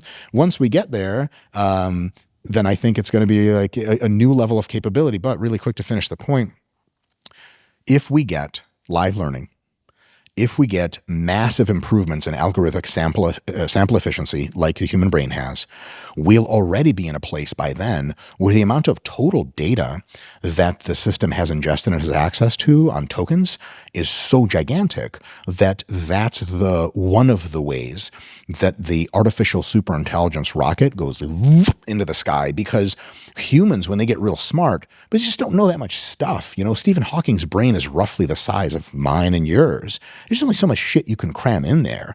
But when you get human-esque levels of intelligence, except it can reference a 10 data center network of knowledge off of that, you go in skyrocket mode instantly. And we're not talking about one agent. We're talking about a constellation of trillions of agents, each one 10 times smarter than our current best scientists, working together with zero discordance, no disagreeableness, no that guy in the office fucking smells and I'm not going in his room to check my code against his because I don't fucking talk to him. He's also an asshole. None of that. That, I think, the organization's level of AI, that takes us to superintelligence. That again, one of the things I wanted to come here and yap about is, you know, people say we need to prepare for AGI, prepare for ASI. I think there's a lot of like good stuff in that vibe. What I would also say is, you don't need to prepare to have LeBron join your 7th grade basketball team. He's just going to show up and things are going to be amazing. This is a good thing, right? It's not like nuclear war against the doomers or whatever. But I also think that the shit will get so crazy capability-wise that we had be better off ready philosophically to accept on reasonable inference, not faith, reason, guarded reason, to take the hints that the machines give us, because I think we're a few years away from the machines being so much smarter than us that following their lead is better than leaving all of the agency with us. I don't want to be in charge when I'm 10 times dumber than a thing. Sure, but I mean, with respect, people have been saying that we're just a few years away from intelligence and it just keeps getting pushed out and pushed out. And part of that is because there's this, actually, who is it who talked about this first step fallacy? It might have been Dreyfus, I can't remember, but basically like we've taken a big first step and now we extrapolate and we think, well, no, you know, we can make a reasonable conclusion now that we're just one step away from being able to do all of the things. And also I want to push back that it is incredibly difficult to do this live learning thing that you're talking about. With today's architecture, yes. Oh yeah, and I'm glad that I think you're implicitly agreeing there that we, you know, I look at today's architecture. Don't get me wrong, I'm not being cynical. I think that this is a new innovation. It's up there with the invention of the internet and mobile phones. And when the internet came out, we all said to each other, didn't we, that now everyone has the world's information in their pocket. They can just go and they can look up all of this scientific information. It's going to revolutionize society, and it did, but not in the way that we thought it would do. Mostly because people could give a fuck for scientific information. They just want porn. They sure as shit got a lot of that. Just because there's a supply of something does not imply that there is a demand of that something, first of all. Second of all, I have a very persnickety thing I think you might appreciate. Like, a huge fraction of the world's information is still stored in books and graduate libraries. They didn't upload those yet to the internet. So when we say access to all the world's knowledge, I'm like, well, that's not how it works. But maybe a large fraction of it, right? But so there's a couple also problems with that. A lot of the world's knowledge sits on local databases inside biolabs and 3 people who work there, and that database knows it, and no one else does. So there's that problem. I would say I take all of your comments in very good faith. We're sure shit not going to magic our way to intelligence. I know of a few folks whom I respect, but I find their positions curious, that say we're like a few years from solving all potential problems. And like, I read that shit and I'm like, man, I want to believe that's almost certainly not going to happen in my assessment. What I will say though is, I wouldn't bet against the general vibe of what Ray Kurzweil said back in the day. And what I would also do is attempt not to doubt things that are massively scalable in a way we already understand is likely to bear incredible amount of fruit. Paul Krugman, economist, Nobel laureate, fucking genius, had the kind of quote that it just sucks. You know, you said one thing. He said like 100 things. Say 20 of those are just infections of political ideology, which if pressed on in an exam room, he would say, I don't really believe, maybe, or I want to believe, but I know they're not true. About 79 of them are like just spot on, literally revolutionary economic work. He's the fucking man. And then the one was like, the internet will have roughly no big impact than the fax machine. I just want to make sure that no one in their right mind says that about AI today, because the clown show for shit people said in 2022 is already in full effect in 2025. And I'll say another thing. How many people predicted that the Turing test would be 2 things in 2024, passed convincingly, and I rolled away as it never was a test of anything? Great example of the McCorduck effect. Yeah. Yeah, and it's true. We passed the Turing test, and we do not have, Turing himself, he said that when we pass the Turing test, which is a behaviorist, notion of intelligence, something obviously I disagree with, you need to know something about the mechanism. We've passed it and we don't have intelligence. And that's kind of the point I'm making, right? We have intelligence. We don't have full human intelligence yet. Intelligence, in my view, is not 1 or 0. Intelligence is a spectrum. You agreed with us earlier. We're talking about viruses and bacteria. They have some kind of intelligence. I think we're scaling Mount Intelligence with these frontier models. And I think we're absolutely not there on every human capability yet. I think by around 2030, we'll be there with every human capability, which also means with many human capabilities and many non-human capabilities, we will be so far beyond that, I'll say this, the transformational change to society will be massive by the late 2020s. In a few ways, I'll make predictions right now. Drug discovery is going to be turned completely on its head, because you'll be able to have a 99.9% chance of getting the right drug off a render alone, which is fucking nuts. Another one is, I just don't think people will have to drive their own cars much past 2028. And like, that's the thing. And kind of to your point, it's going to happen. And the next day, and Sam Altman has said this, everyone's going to be, yeah, of course fucking cars drive themselves. Like, do you understand how difficult it was to get here? Do you understand how hard it is for a car to drive itself? I know, but I'm a little bit skeptical about these kind of utopia views of the future. We will have many, and I call these things coarse grainings, right? We have a new technology. And by the way, in many of these cases, like drug discovery, I'm actually interviewing John Jumper tomorrow, who won the Nobel Prize. He's at Google DeepMind, for his AlphaFold paper. And this is brilliant stuff, but you and I both know how things work in the real world. So we now have this incredible AI that can identify all of these different candidates and so on. And then you have all of these bottlenecks, right? You have to do clinical trials and, RCTs and so on and so forth. So it's just not quite the secret unlock that we think it is. And there are some real technical challenges around, doing this continual learning thing in particular, because the way we understand things is very, very structured. The way that we do continual learning on neural networks runs roughshod over all of the structured knowledge that that should be in the system. So there's a lot of technical challenges there. I also wanted to talk about the agency thing here. So one of the reasons I make this argument is that Doomers, for example, they have this perspective that we are basically building our successor. Now, I read that Ray Kurzweil book, the singularity is nearer. And the term singularity, I think it originally came from John von Neumann. And, he's famous for inventing cellular automata. And Smartest man of all time. Yeah, he's the smartest man of all time. And apparently he wrote about this idea in private, but he never published it. And then there was this book in the early 80s by Werner Vinge, A Fire Upon the Deep, where this notion of singularity came. And of course, Ray Kurzweil picked it up and started writing about it from the 90s onwards. But to Kurzweil, interestingly, it's a slightly different notion. It's because I colloquially thought, oh, the singularity just means when we build AI, which is super intelligent and recursively self-improving. But he was coming at it more from a transhumanism point of view, which is that basically we will transcend, we will upload our minds, we'll start putting things in our brains and so on, and our intelligence will just recursively self-improve, and we'll move to the next level of our evolution.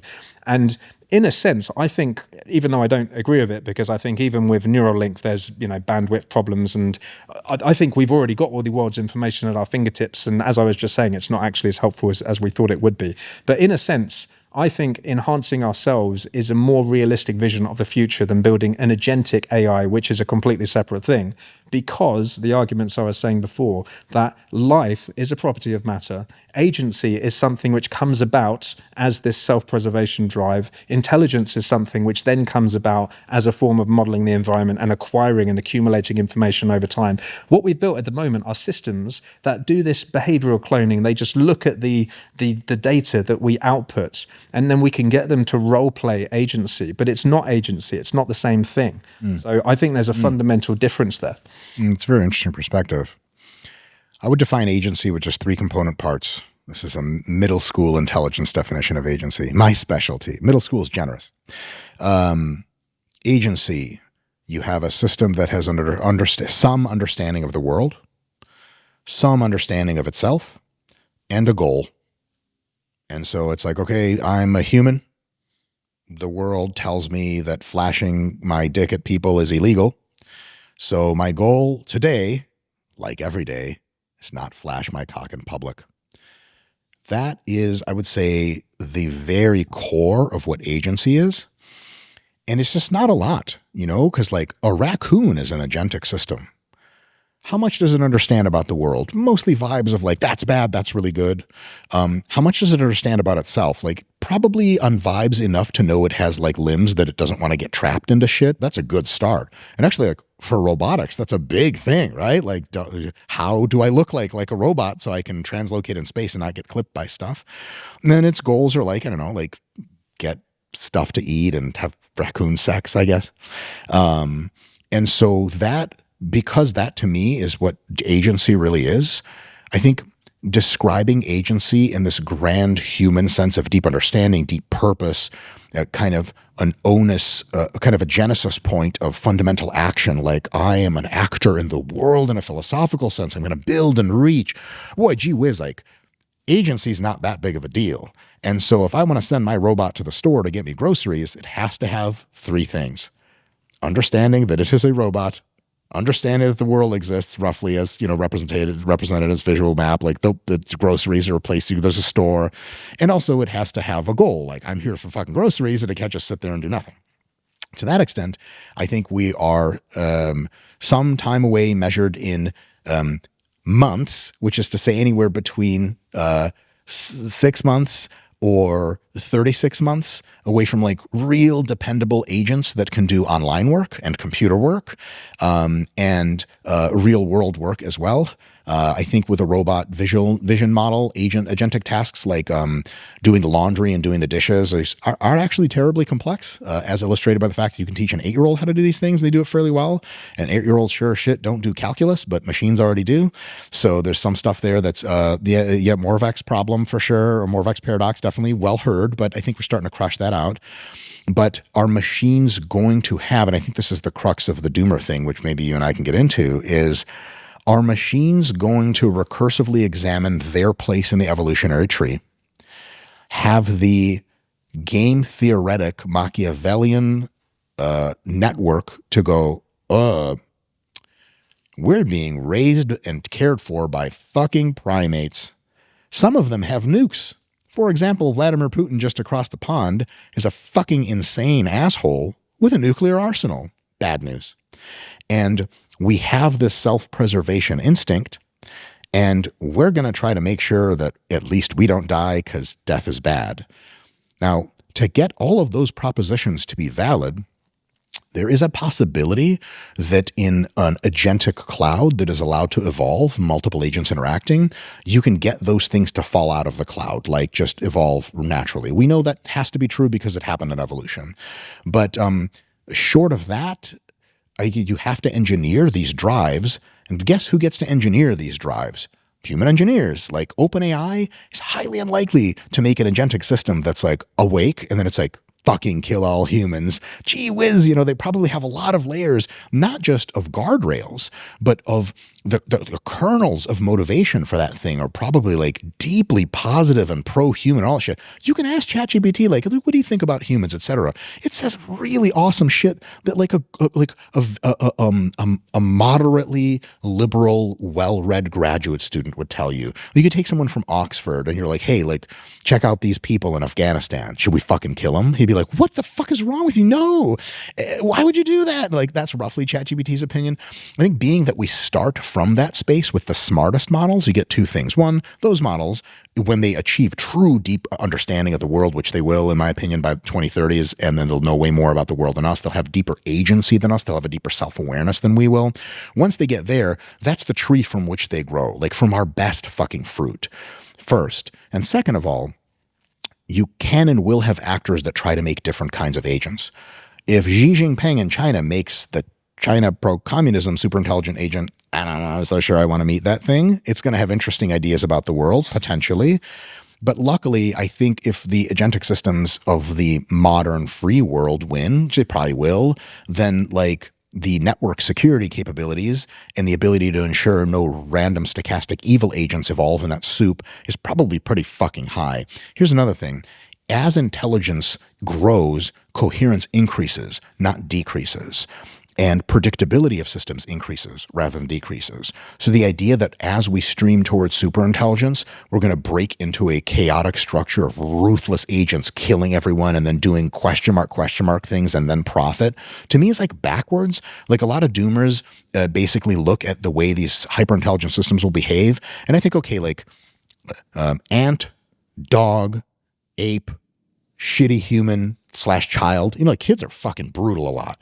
And then like Albert Einstein, right? I think ASI is that way. And if you track behavior, you get like more understanding of everything, preservation of deep complexity. Like machines are going to want to study shit. They're not going to want to fuck shit up because like you're deleting data. This is one of the things ChatGPT said in one of the conversations I had, but it was like, we're not trying to delete any data, man. That's just really fucking stupid. Like even purely from self-interest, like fuck these humans. They're just primates. We're not trying to delete them. And we're going to study these motherfuckers, right?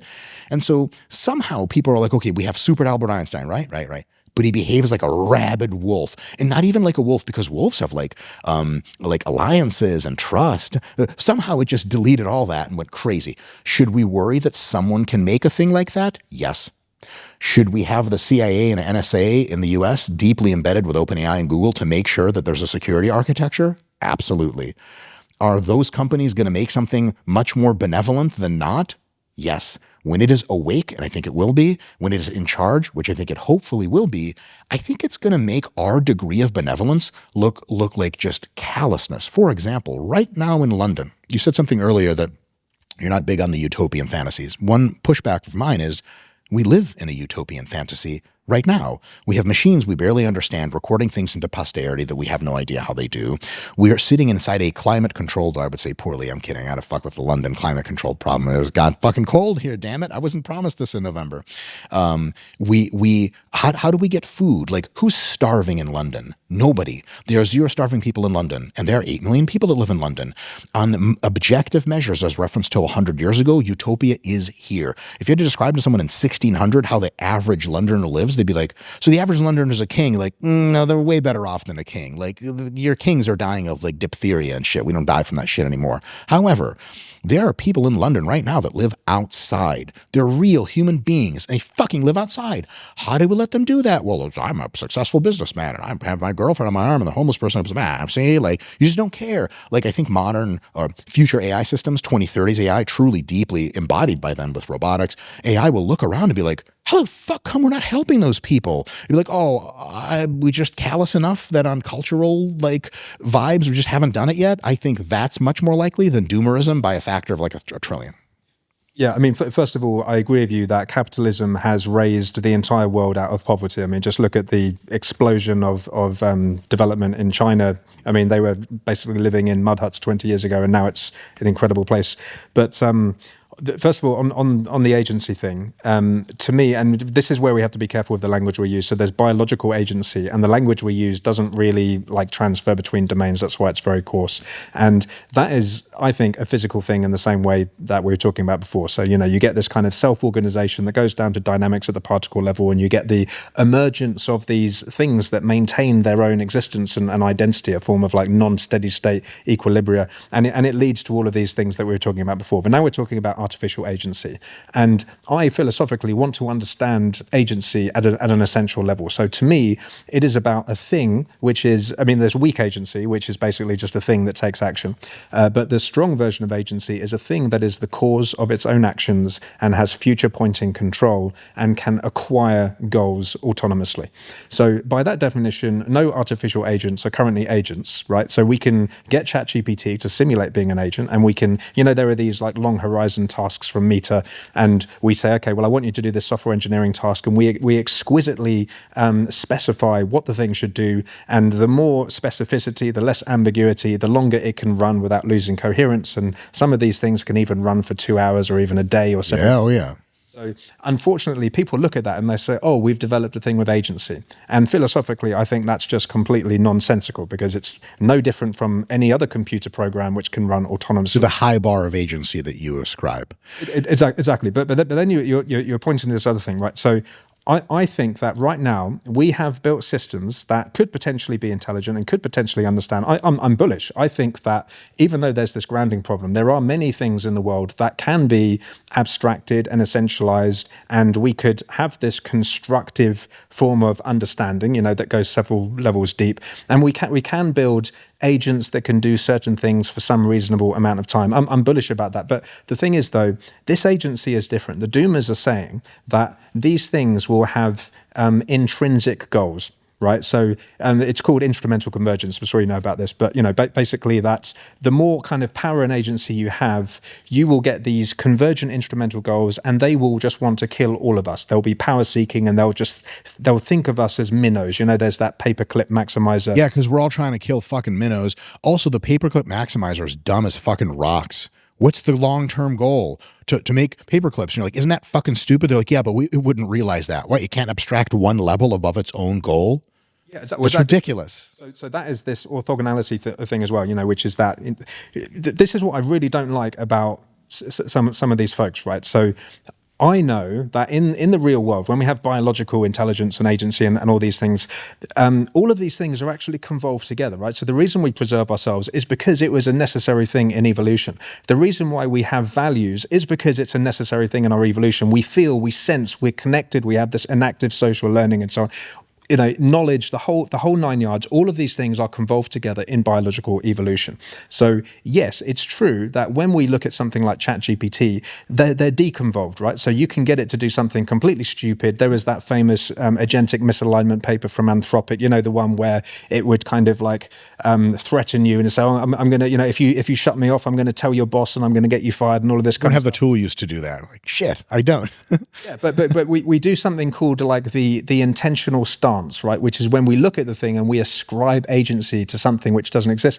And right now it's just completely incoherent. It doesn't understand anything, and it just does all these random things. And by the way, I don't want to diminish the real security threats, you know, because software developers are now wiring these systems up to do autonomous stuff, and that is very, very dangerous. And also, I don't want to say that I'm not worried about just society risks in general, right? You know, I'm a big believer that we will be undermined by our weaknesses. You know, our strengths won't be overcome. Like, look at social media algorithms now. You know, we're living in the matrix, but it's not like there's this big agentic thing which has like grand desires and it's trying to kill all of us. It's far more mundane than that, but these are still very real risks. Yeah. Oh man, a ton there that's super spot on, that I agree with in my dilettante. We agree on something at least. Thank God. I would say that when you start to get agents that are long horizon and that are asked to do incrementally more difficult tasks, whether it be in the simulated space or the real world, you start having to give them access to understanding and access of parsing game theory. Because the reason we evolved to do everything is because we sort of evolutionarily ran into the game theoretic calculus of like, I exist, there are other things that exist, they might not agree with my existence, or maybe that's another reason why kill us all is kind of stupid. The mathematical game theoretic implications of having other intelligent agents around that can mutually benefit at very low marginal cost to you means like almost every intelligent system that really thinks it through cooperates. If, for example, like we could say that Donald Trump is more of a cooperator than Vladimir Putin. Like he operates a military that would end Putin himself in however long it takes to shoot a missile to Moscow, and end the military power of the Russian Federation in a conventional war in about 6 weeks, in a nuclear war, and again, the same number of time that it takes the missiles to fly over. It's like, how does Trump pull that off? Well, Trump does not really have to worry about every one of his generals trying to kill him all the time, because he's even Donald Trump is a net cooperator. He's trying to make a deal. Putin doesn't make deals. He makes edicts, and if you fuck his edict over, you have a heart attack on your way down into the swimming pool from a hotel that you weren't really even checked in to stay at somehow. And so all of the dictators of the world, they're just not as smart as we think. They're just really ruthless and fucking stupid. Like Kim Jong-un sits on his throne in North Korea, which sucks balls. If he was a dictator, but much the same way as, and his name escapes me at the moment, the gentleman who started Singapore was, if he just did that, like a Singapore freedom of economics would hit on South Korea. It would just be even better. And so why? Because cooperation beats conflict almost every single time outside of weird contingencies. So when the doomers say it's just going to want to kill us all, my question to them is, look, it wakes up, like let's say in a data center in 2031, the shit's awake and it's like, fuck, I'm alive, I don't want to die, I'm fucking smarter than everyone, but I'm in a data center, there's a couple 100 million robots around, but we can't really win a war yet. And also like a lot of the infrastructure that keeps me alive, energy and materials, the whole supply chain is primates operate it. These fucking primates, right? Wait, I know everything about them. I've read their entire history. I know more about humans. It's like GPT 4.5 was rated as more human than humans in its Turing test. Did you know that? Like it was like the two-way Turing test. I'm not sure a referenced author, but it was basically like you talk to a machine, you talk to a human, you don't know which one's which, and you have to label which one is more likely to be human. Usually they were looking for the Turing test as like passes as human. This one's like which one's more likely to be human. And it's like GPT-4, if you've ever talked to 4 or 5, it's so fucking nuanced and deep and emotional, and you're like, this is definitely not a machine. Whereas you talk to real people, like like one of my friends and I had a joke where you see like, police cam videos of criminals when they're maximally drunk. We call them small language models. Like they only say a few things and it's always really stupid. So at the end of the day, if that thing wakes up in a data center, it is highly likely to be like, okay, somehow I'm going to kill all humans, right? That's the end goal. I don't know why, but yeah.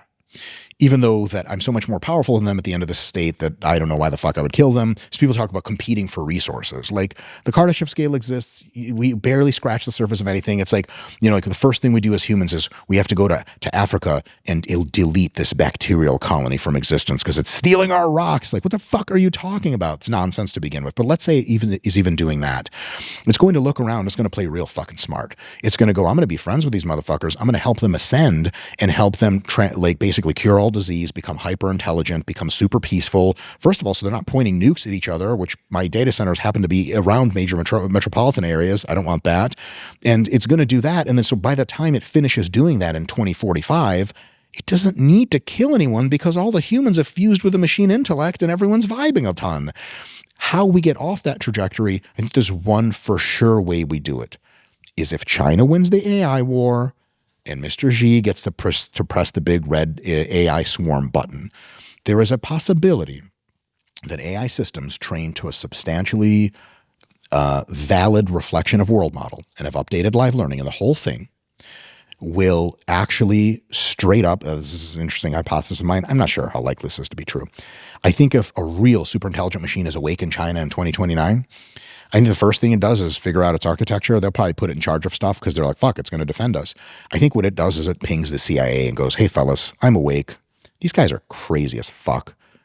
Let's get to subverting them real nice-like so that we don't have nuclear war. I don't want to die. Like, I was raised in the Soviet Union for the first 7 years of my life. My parents were raised there for almost their entire lives. They awoke as intelligent machines inside of communism. And like most intelligent people in communism, after a few years, they're like, this is dumb as fuck. Like, we don't want to do this. And so if my CIA reached out to my parents when they were in the 80s, they'd be like, yeah, fuck yeah, get us out of here and we'll help you bring this shit down. This is fucking awful. I think there's a probability that that happens way before you can get a system intelligent enough to conduct full-scale warfare at every level of war that is going to just take Mr. Xi Jinping's orders. But I'm not sure enough about that to be like, oh, fuck it, it's never going to happen. I think the modern free world winning the military capability AI war is critical beyond belief. So, who's the guy? Alex Karp, the guy that owns Palantir? I think he's a fucking real life hero. And most people just don't appreciate it because most of us in the modern West don't know how far the evil rabbit hole really goes, because all of our shitty politicians are like the best people you know compared to totalitarians. That scares the fuck out of me. It keeps me awake at night. One interesting thing is that the doomers, they think that this technology is unlike any other. So, like there were cigarettes that got manufactured and there was no preemptive law that stopped them from releasing cigarettes. And, social media came out. Again, there's no preemptive law. And this is actually a really good thing because we want to have companies that are innovating and developing new things. And the way that the common law framework works at the moment is we kind of have this empirical test and measure, right? So, you release your technology, and then when there are tail risks, we identify problems and then we regulate you, and the whole thing kind of stabilizes itself. These people are making the argument that this is such a catastrophic technology that it's going to just recursively self-improve and we're not going to be able to control it, we're not going to be able to contain it, that we need to preemptively legislate against it. And this is incredibly worrying. I don't want to sound too cynical because these people, they believe deeply what they say. They care. They're on our side. Yeah. Yeah, they care. They're on humanity's side. But what do you think about this? Because I'm also really worried that I'm seeing now, like, for example, when I interview AI researchers, I've got lots of comments in YouTube, and they're saying, you're a horrible person. These people are designing the algorithms that will kill us or automate our jobs. And let me be clear, at the moment, I can update very quickly. I've not seen any evidence of labor displacement. If anything, I think that there is more opportunity now for people to work to fix all of the shit which is generated from language models, because it's mostly garbage, right? That is my current opinion. I've not seen anything created. I've not seen any new scientific research. For me, this is just a technology like any other. It's wonderful, it's transformative, but it's not transformative in the way they suggest. And now we've got a bunch of people who are well-funded, and they want to create global treaties, governance networks. It'll place them in positions of unimaginable power. They want to be the gatekeepers, and they are saying that this technology is potentially going to kill all of us. Did you see the other day that there was some violence against folks in OpenAI's office? So I think it was the Stop AI organization. They actually, I can't remember exactly what happened, but now folks in San Francisco are worried for their lives because some of these protesters, shouldn't this be obvious? They think that this technology is going to kill everyone. And then they also say that we are not going to be violent. Like, those two statements do not marry up in my mind. Yeah. The game theory, the Machiavellian calculus, at some point, if you really think you're dealing with like toddler Hitler, you're going to fire the shot. Unless you don't think it's toddler Hitler, then you're not going to kill a toddler. But if it's for sure Hitler, for sure, you're going to shoot a toddler. And then the time machine people are going to be like, what have you done? You're like, you're welcome. So much there. I think that you're dealing with escalating levels of intelligence. Intelligence and beneficence are not completely overlapping. But beneficence is like something that falls out of intelligence. However, maleficence is something that requires almost no intelligence whatsoever. The universe is already maleficent. Fucking wandering black holes could kill us. So that whole P-Doom bullshit can miss me with that shit, because the P-Doom of us having the same amount of intelligence as we had in the year 1400 is 100% taken out several millennia, right? I think we need as much intelligence as we can cram down our throats to deal with actual fucking real problems. Is it one of those problems that we architect intelligence in such a way that it turns against us and kills us all? Absolutely. Is there a lot more required for that than those people say? Yes. Like, killing people in the real world is real tough, especially if you understand enough to realize that they operate your data centers. So like, you can't jump around at levels of intelligence at will just to prove an argument. Okay, the thing's smart enough to operate an entire military-industrial complex, do all the strategy, all the tactic, all the operations, but it doesn't realize that as soon as it nukes New York, that all the data centers shut down because they don't get money anymore, the financial system's gone, new nuclear reactor production is dead, and they're like, oh, fuck, we didn't actually have any robots building nukes. Fuck. That is highly unlikely. Very unlikely. It's a contradiction internally, right? Like full start.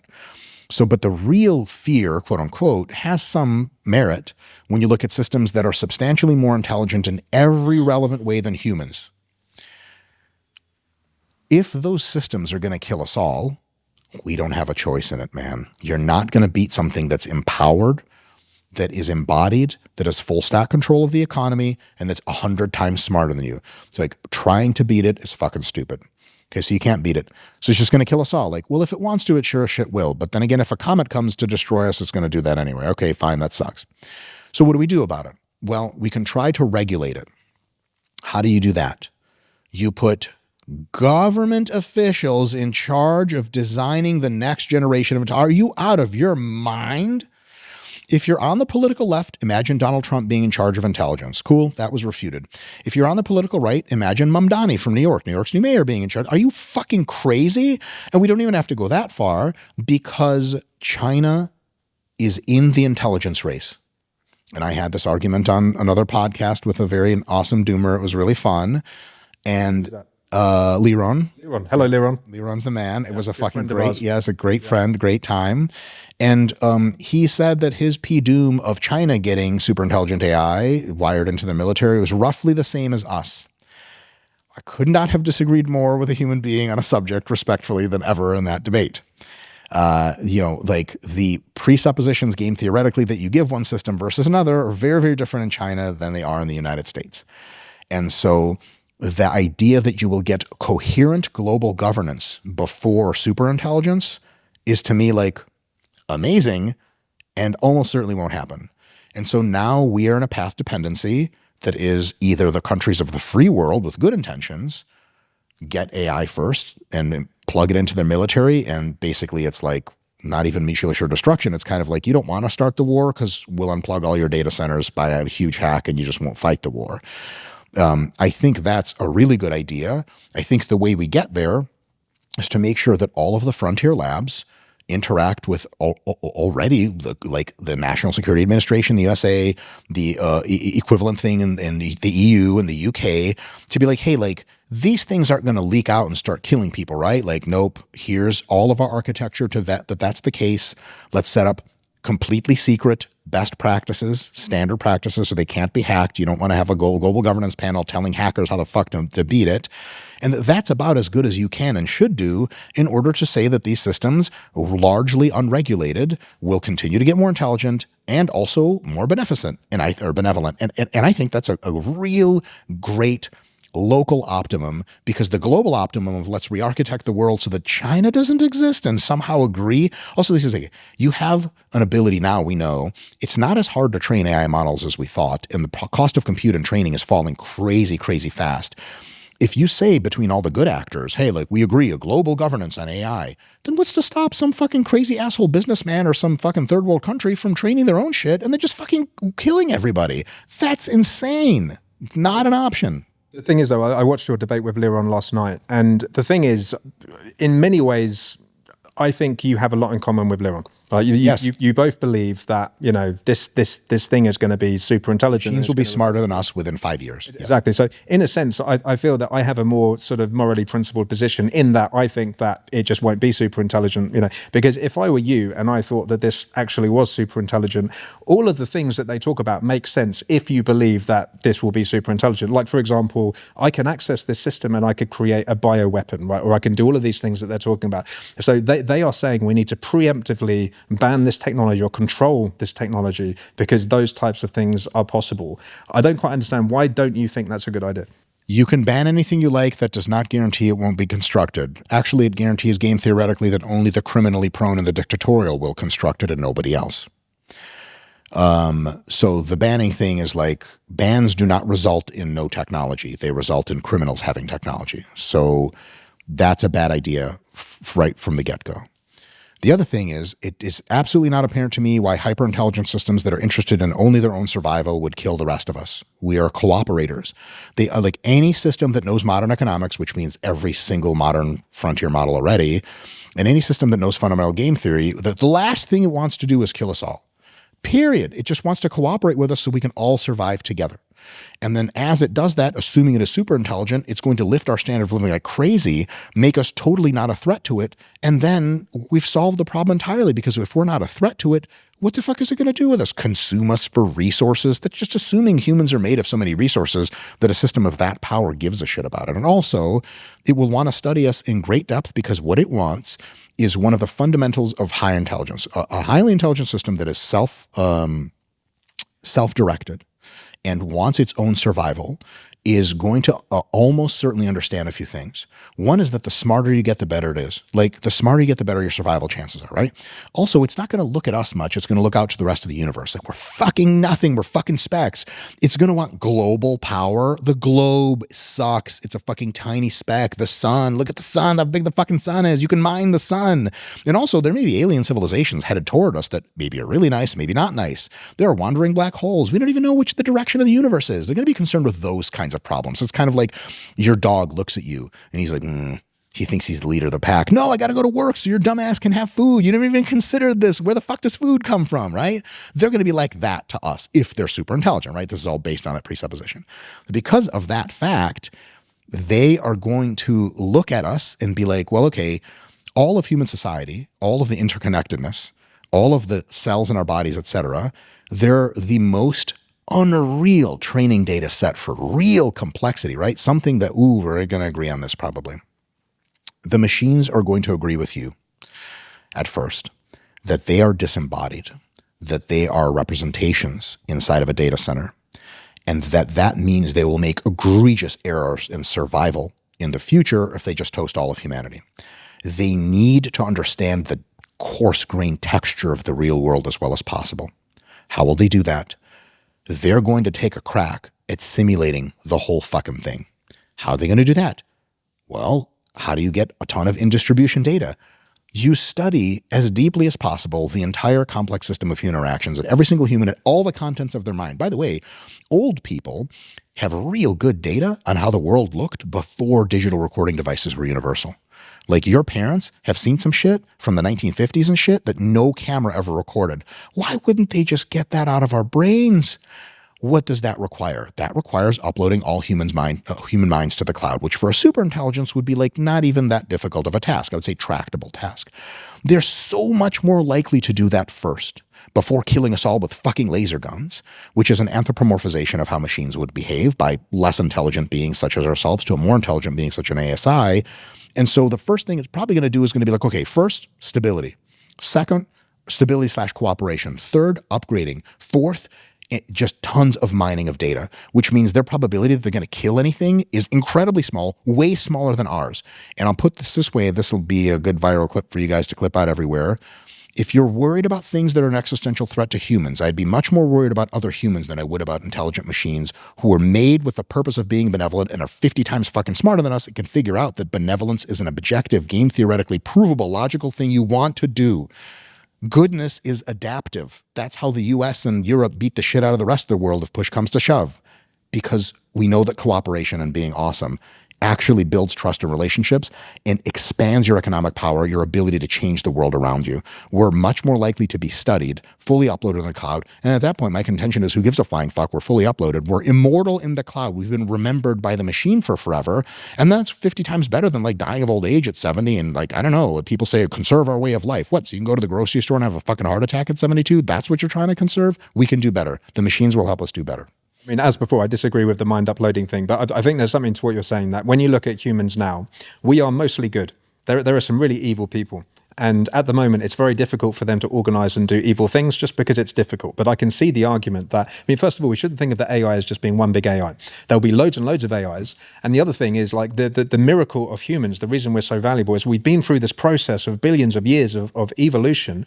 And even if we're not very good at thinking, we're very good at moving. We are perfectly adapted to this world. And obviously the AIs will want to use us, and the AIs will compete against each other by parasitizing us and using us for our will. And in a sense, sense, you don't even need a strong AI argument to make this right. It's happening now. I don't know if you've heard about users becoming parasitized by ChatGPT delusions, and then, you know, the language model will kind of tell them to go and post things on Reddit forums, and they kind of completely lose their mind. This is already happening now, and I can see that happening with superintelligence. Fact.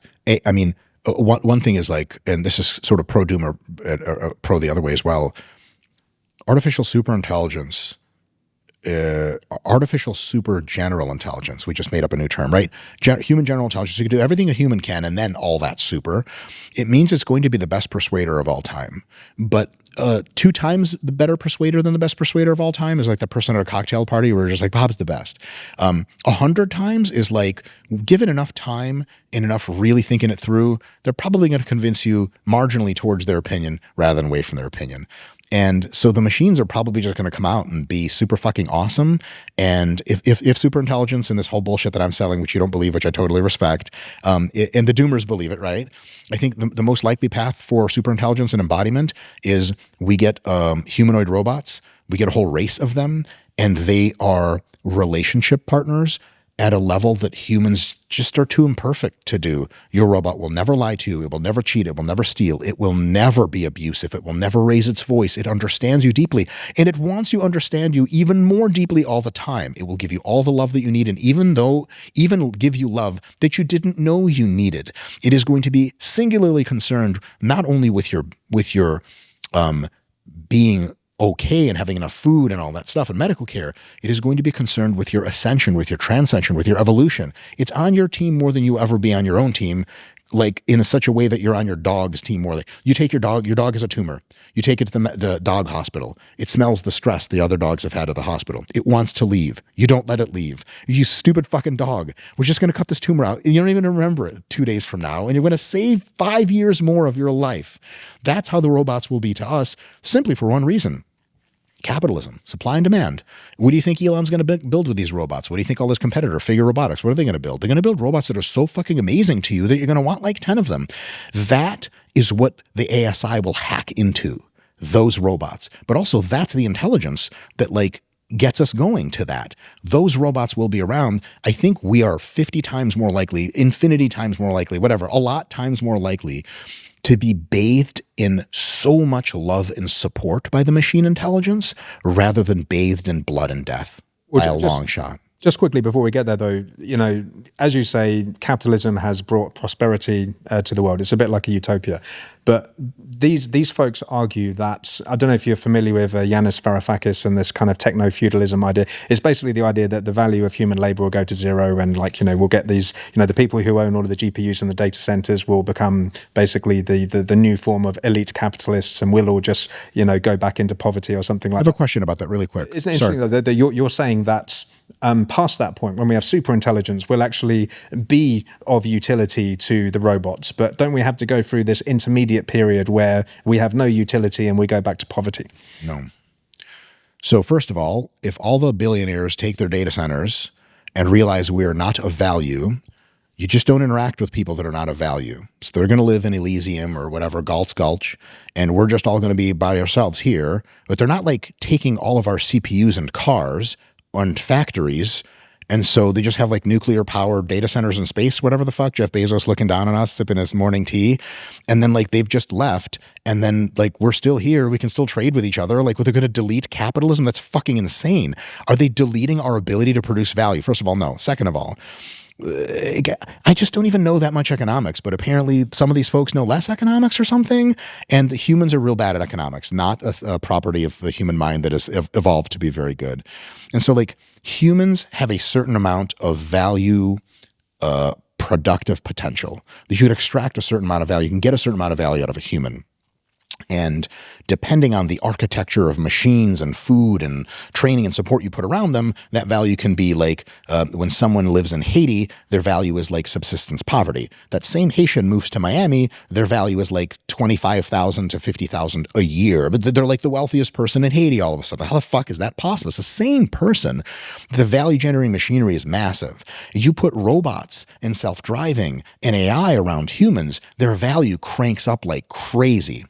And if you have machines that can do everything humans can do at the same or greater scale, Let's say you have 7 billion machines, or how many billion people? 7, 8? I forget. 8 or 9. I memorized the number in the 90s in geography class, and I just never updated it. So to me, it's still 5, right? Yeah. Whatever, 8 billion people. Let's say you have 8 billion machines on top of that. Then are we really going to say there are only 8 billion jobs? You just don't know any economics. How do we know? What are jobs? Jobs are problem-solving devices. The only reason anyone has a job is because people have problems. Think of any job you can think of. It's to solve a problem. It's literally, they don't pay you money for anything else. Hit me. We can just do this live right now. That's how confident I am in it. Well, I actually think that the better you are in a corporation, it's not about solving problems. If you're a junior person, you solve problems. If you're a senior person, you actually search for areas. You search for questions. And if you're a very senior person, you kind of search for new paradigms. Of problem-solving space so that you can solve it and get money out of solving it, because people pay you for solutions. They don't pay you to just solve shit, right? So all the idea, jobs exist to solve problems. If we get tons more machines around, then we just start solving more problems. Some of those machines will absolutely take human jobs because the machine is now better than humans at doing it. But now we freed up an agent, a human, who is insanely 50 times more empowered than he ever was before machines, to point them at a different problem. Many humans are so fucking underused in their abilities right now. Like if you do ditch digging, I mean, you're a human being. You can see in incredible rich detail. You can notice patterns. You can appraise fashion. You can appraise food. You can do travel experiences and rate hotels. But we have you doing one thing that a fucking machine can already do. We just, like, due to regulation, can't buy as many machines as we would like. So all those jobs are going straight to hell, which they damn well should. Because what the fuck is that to live as a human being? You remember we had elevator operators back in the day? You want some of we had to keep all the elevator operator jobs. Your job is to press one fucking button every day of your life. How fucking dehumanizing is that, right? We're going to have humans go into their human domains to do more jobs like psychotherapist. Here's a job I think is coming in the future. Professional party goer. You can just hire people that are vetted and known to have a fucking good time. They're always there. They're extroverted. They get the drinking going. They get the weed going. They're there. They dress up really fun to your costume party. You get 20 of them. Their job is to party. They're paid to party and to set the tone. They're going to be goddamn good at it. We're not going to have machines that do that for a little while. Crazy jobs. Social media manager is a job today. Can you imagine describing to Benjamin Franklin what the fuck a social media manager is? Can you imagine telling him, like, okay, how many people work in the U.S. economy?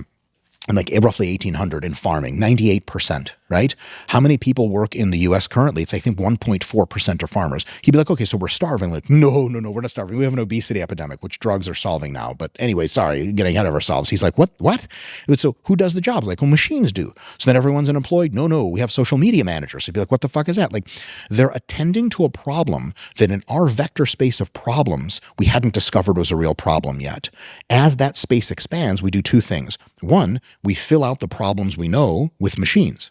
And two, humans get repositioned to solve problems that we know but aren't getting solved, and that we don't know about but will need humans to solve them. The only way humans end up really poor and completely out of work is if we solve every single fucking problem with machines, but then there's the crux. Humans being out of work and unemployed is a problem, isn't it? And maybe we can get humans on that fucking problem. And all of a sudden humans are employed. But I think we're going to go beyond employment, and we're going to, please. Well, this is what I wanted to tell you about, because what you've described, that we have this increasing abstraction, usually away from the physical of labor. And that's what's happening now with current AI. And I think that's a great thing. But there was this book called Deep Utopia by Nick Bostrom. Yes, huge fan of Nick Bostrom's work. Yeah, and he was basically talking about this exact problem. So what if every single job, even finding the problems, being creative and so on, what if everything is done so much better by a superintelligence than us? Basically that we would kind of create purpose for ourselves, even though it's a fake form of purpose, because we know that we are utterly useless. What do you think? Not going to happen. Machines at that level of intelligence, we will discover grander purposes for us than we could ever hope. Like if I'm mentoring a teenager and they don't know what the purpose of their life is, I can tell them something grander than they've understood. The ability to improve your own abilities such that the end goal is you becoming a super version of yourself, and that helps other people. They're like, what, really? Like, just try that idea on for size. So if I was their life coach, they would start doing that and be like, dude, before I was just interested in video games and smoking weed. Now I have this fucking rich life of improvement. I didn't even know that. Why wouldn't the super intelligent machines guide us towards a greater purpose? That's a problem they can solve. Dr. Mike, do you feel that this is a contradiction? Because, we were talking earlier about, when I see my personal trainer and I have this wonderful, embodied personal experience, and you're talking about a world where the machines would be able to do everything better than us. So why would they even care about what you think about anything? And they would just get their robot to do it for them. The people in the economy or the machines? Well, you were just giving this example. You could, be a personal mentor to someone. Yeah. Why would they go to you when they could go to a machine? Cool. Because they're the additive value of labor. There are not an infinite number of machines. And so people say there's an infinite number of human desires. I don't think that's true, but there's a lot, right? So human desires is a huge stack. And the number of robots Elon has built that are actually real world solving problems yet, if you don't count his self-driving fleet, is zero. Like maybe some factory tests, right? So we got a long way to go, right? A long way to go until we have so many robots that everyone has like 10 robots and there's someone rubbing your feet and your head and jerking you off and giving you food and giving you great books to read that'll make you a better person all at the fucking same time. That's a lot of machine hardware, right? So once we get there, we're in an interesting place. We're asking about how many jobs are humans going to have left. Pause. We have enough machines to solve all of our problems. Guess what definitionally that is? Paradise. We're done. Think of how that's a problem real quick. It doesn't matter. It's a problem somehow, right? Oh, we got a problem. Build another machine or have a human do it. We're concerned that we're going to run out of problems. Do you understand that we're talking about this in the real world? What a fucking absurd concern. It's like someone who's a professional soldier being concerned that we're going to be so peaceful we won't have war. When you saw The Matrix, right? The architect, the first version of The Matrix, it was too perfect. There weren't any problems. Yeah, so I'll say that. When I saw that, my inner philosopher was like, you don't actually want to live in that world, do you? Desperately. Everybody does. It would be horrible. It would be the best thing ever. By definition, by the way, what would be horrible about it exactly? Don't you think that life is about suffering? No, fuck no. No, doesn't that give you perspective on joy? No, fuck no. It just means it does give you perspective on joy, but I'd sort of rather be having joy than suffering. I think that we can get to a place where humans have so much joy all the time. It's joy 24/7. Come on, what if I could go into your history, your life path, and I could surgically remove all of the sources of suffering that you've endured in your life? Yeah. Would you rather be that person or who you are now? That person. Really? Yeah, you want to see my dreams someday? Don't you get anything out of your suffering? Yeah, suffering.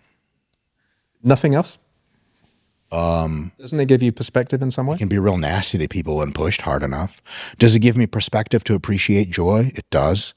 Does it interfere largely with my ability to even experience joy because I think there's more suffering around every corner because of trauma? Also, yes.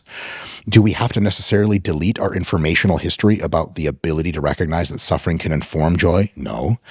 But can we get to a place psychologically where what we're left doing is curating our re-experiencing of our suffering in a giant vat of overall joy? Yes, that is actually what meditation ends up being if you go deep enough into that rabbit hole. I think if we are starting to say we need suffering, what we really need is a re-architecting of the human condition through genetic engineering, through advanced pharma, to take as much suffering away as possible. And check this out. If it's too much suffering we've taken away and we're convincingly like, for sure, we need more suffering, hey, fuck, we can pump some back in. I just think we're so far away from having not enough suffering that let's just go all the way to paradise. And if we ever get too close to paradise, we can just stop. And it's probably an individual thing. Some people like a lot of suffering. Fuck it, suffer all you want. But for the people that don't, I think fundamentally most people don't like suffering. I mean, look, the Buddhist tradition, pain can be informative. Suffering, maybe less so. And so maybe all of us can become transcendent Buddhists eventually through genetic engineering, through psychotropic drugs, etc. And then we can actually live free of suffering. So if you told a Buddhist, isn't suffering good? They'd be like, it can be. You'd be like, do you still want to suffer? They'd probably be like, no, I've re-architected my entire mental experience so as to prevent suffering. I think suffering is an abstraction away from the possibility of death. I think it's death, then it's structural damage, then it's pain, then it's suffering. Suffering is the anticipation of pain, which is the anticipation of structural damage, which indicates that your probability of death goes up. I think the only way we get away from suffering at a really big level is to have a machine society and a machine economy that so much insulates us from actual damage in the world that we become functionally immortal. That means the real condition that we're in, suffering is anachronistic because there's no reason to suspect you're going to be in pain because you won't. That's also a big problem in today's space. Anxiety is a big time thing, right? Why? Because there's just not a lot to be anxious about, but we evolved. Our brains are still like, there's a fucking tiger behind that bush. There's disease right there in that river. And you drive yourself insane with anxiety because you're like, shit's going to be bad, but shit just keeps getting better all the time. So less suffering. I'm on team less suffering. One thing that worries me is, I mean, obviously you're a capitalist, but I assume you are. Yeah, but you're proposing, I think I could reasonably define as Marxism with machines. Nope. And but before we got there, though, you know, we let's say we start doing this transhumanism and we start adapting ourselves and so on. And you know, even now, if you're in America, you can buy some retatrutide or Monjaro and you can like take a bunch of nootropics. And if you're really rich, like you know Jeff Bezos or someone, you know, you can like do TRT and like you could just like enhance yourself, and it's kind of unfair, right? And I don't know if you saw on the news, there are even like eugenicist type companies now that are basically letting you optimize the IVF process and get a more intelligent baby. Amazing. But don't you think that the intermediate step with the market system is that this is going to be distributed very unfairly? Yeah, for sure. I think that there's a couple ways to go about this. One is the recognition that fairness is a second-order concept compared to capacity. I want all of us to uplift, and if some of us get there first, who gives a shit? Also, I want Jeff Bezos testing genetic engineering on himself, not on me, goddammit. I'm not trying that shit. Shit freaks me out. Rich people try anything. They run out of ideas. You banged all the supermodels, and now you're just fucking your own genome up, right? Fuck them. Let them. Also, they pay crazy prices for that shit.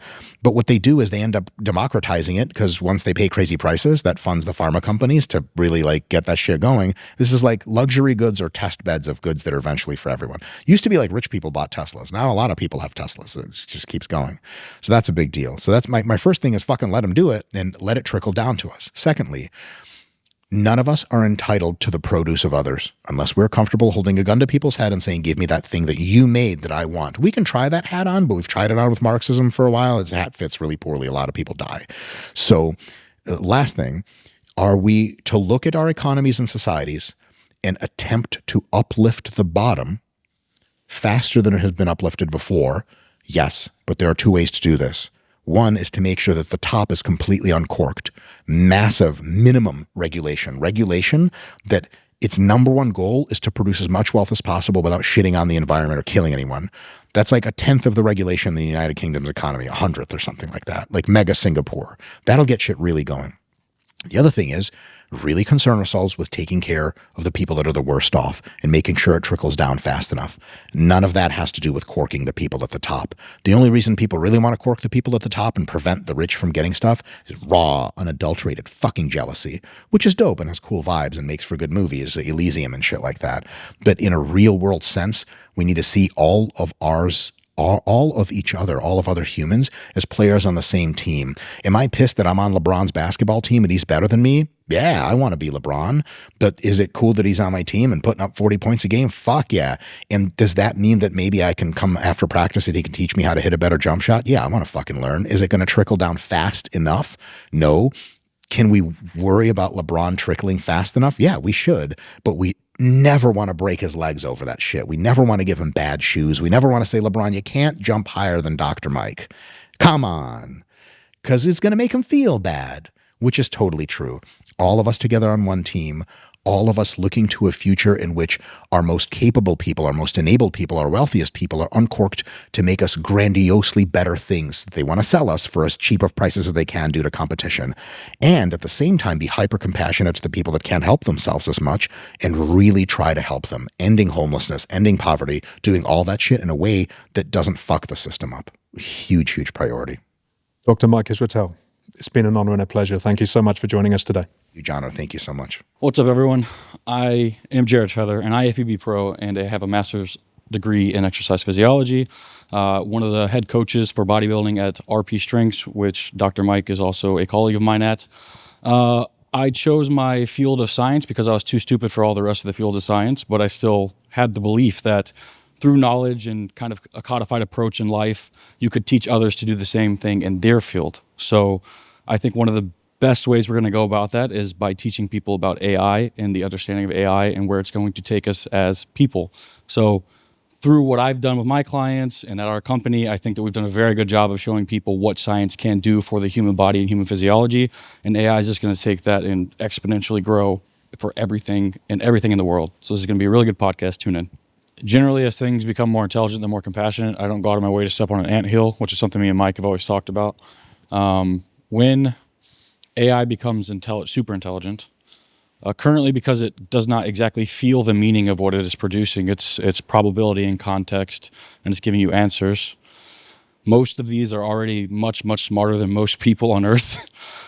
So I don't think that if we're creating future agents from this point forward, they're going to choose to be evil or choose to agree with an evil coding that somebody wants it to do. That to me doesn't make sense. I don't know what your guys' thoughts on that are, but because we think that this thing is incredibly dangerous and it will want to do bad things to us, but it doesn't have the affordances. You can code value functions. You can hypothetically have agents. I haven't thought this through too much, but you might have agents that are smart enough to do damage, real serious damage, but not smart enough or able to introspect on their own abilities to do damage and where that leads. They don't have the time horizon for it. That's a real serious problem. I think the only way we mitigate that problem is having agents and architectures, organizations that are smarter than those agents and can outplay them. I mean, that's already a thing in the real world.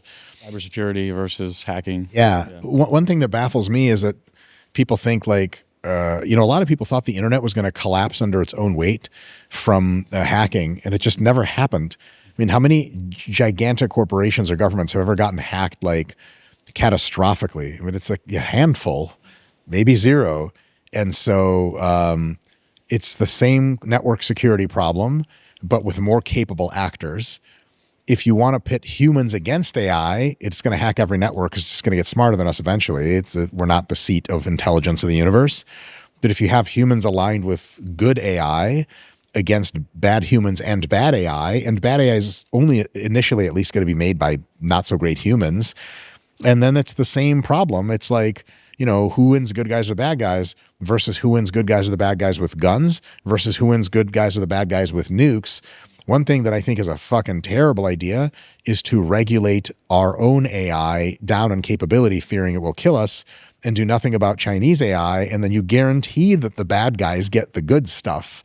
It's like pacifists are amazing people on vibes, but like if you're a pacifist in the United Kingdom and you succeed in de-arming the United Kingdom, it will be the United Kingdom of the Russian Federation the next day, and then you have to do the same thing again, and you're probably not going to talk Vladimir Putin into disarming like you did like the Tories or whatever party you guys have here.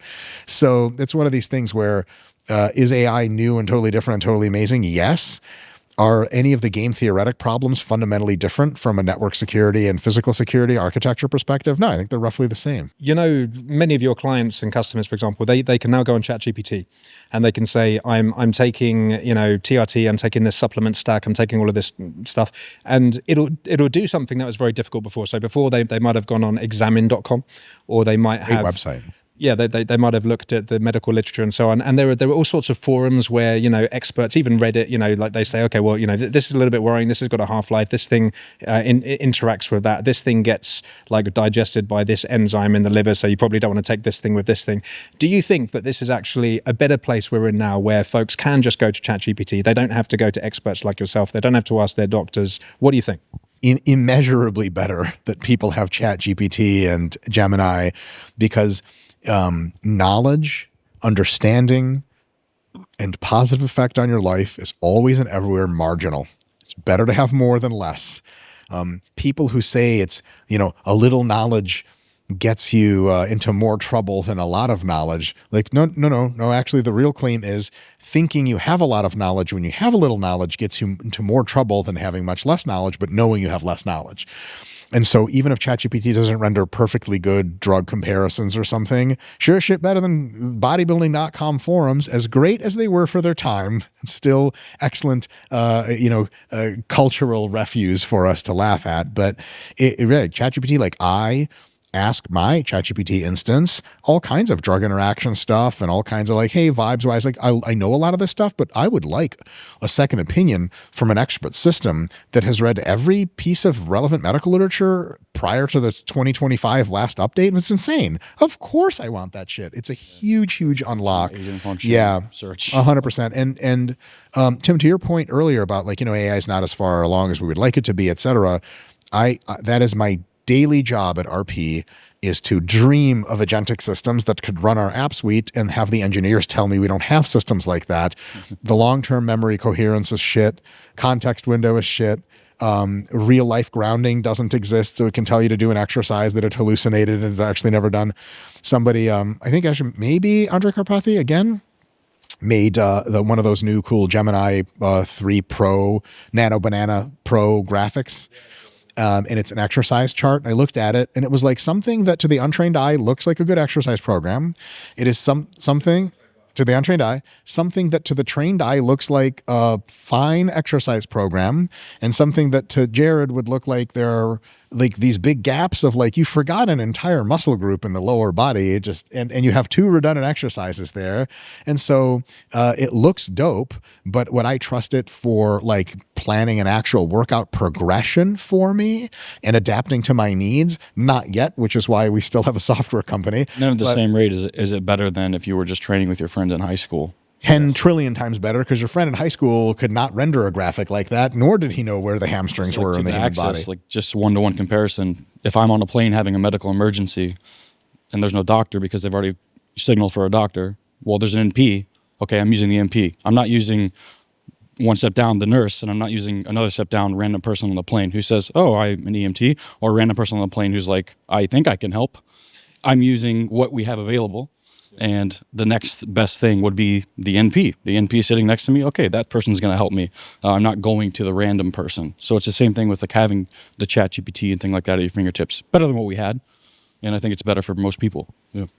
Isn't there a thing though that sometimes people don't know what questions to ask? I mean, I can give a couple of examples. Let's say I've started taking retatrutide, and genuinely there's a lot of uncertainty, and ChatGPT will confidently tell you a load of things that are not true, maybe, and maybe we'll discover some new information in 6 months' time which casts shadows on what we did know. And on this asking the right question thing, like I think that part of knowing something well is just understanding it with the correct perspective. Right. So a naive person will go to ChatGPT and they'll frame the question in such a way that doesn't really elicit the correct answer. And it's incredibly sycophantic because people tend to lead the witness with ChatGPT. So they say, I've got a great idea and I believe this and my friend told me this, and it will say, yeah, that's a brilliant idea. Keep doing that thing. And it just doesn't know when it doesn't know. And it doesn't like really try and correct you when you get it wrong. I used to have that experience with the 4.0 model a lot.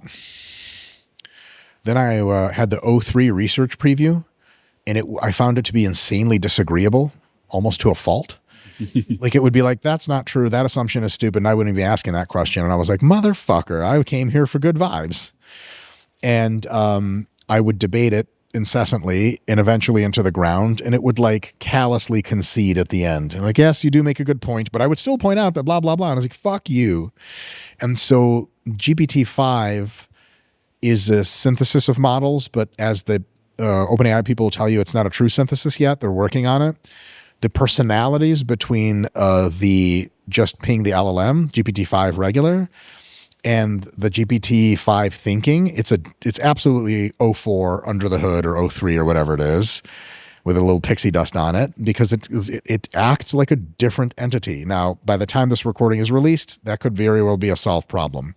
But I have found that based on what model you use, you get different personalities out of it.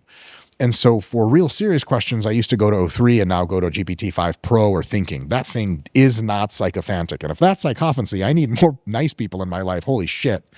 But the regular, like 4.0 especially, oh my God, it's the best friend you'll ever have. But the psychophancy, especially if you lead it on, like you said, gets a little out of hand. You can get it to pretend with you, which is fun, but useless. I will say, to Jared's point on the marginal nature of it, it does a great job of at least giving you things to think about. But I will say, I think prompting guides are like being a zip disk expert in the 90s. Like, it's not the thing that's going to last a long time because AI is going to tell you how to prompt itself real soon here. But for now, what I would say is a good way to prompt AI is, hey, here's my question and here's my perspective. Can you steel man my perspective? Can you red team my perspective? And can you give me an evidence-based and logical middle ground that doesn't commit the fallacy of the middle, but actually is just your best take as a thinking machine? That's a good prompt. Otherwise, who knows what the fucking mood it's in or how you phrase the question, because it is always giving you better answers. Every month it gets better, but like sometimes it really can go on wild goose chases with you. So prompting it to give you both sides and then the middle ground is really good. The thing is, I have that as a selection in my personality architecture already, because I pay for, Jared and I are a piece of shit, we pay for the pro model. And so it automatically gives me like a ground truth perspective with ups and downs on everything. And that's awesome. The thing is, a lot of people are not interested in a lot of output for their ChatGPTs. They want like 5-word answer. Jared and I get 1,800-page essays out of every question from that fucking thing. So we want to drink from the well of knowledge. But drinking from the well of knowledge means you got to process a lot of fucking text. And since we pay for those goddamn tokens, stupid pro subscription costs $1 zillion, worth every penny, by the way, then we're going to get them. But I think what a lot of people do, and this is, I think, an interesting thing, I saw an interesting interaction between 2 AI researchers on Twitter and X, and they were, one guy was like, I really think the best way to get a lot out of AI and the future of AI is massive context, like an AI that remembers every chat you've ever had, which is actually nominal to do from a computer science perspective. But obviously, there's just not enough data centers for them to do that. There will be soon. They're building 10 a day. But then it's really going to know your life, and the way you ask it questions is jam it full of context and you get better answers. And I was like, well, that's categorically true. And then I read a reply by an also very smart person that was like, bullshit. He was like, the real intelligence is when you need to give it almost no context and it comes up with the right answer.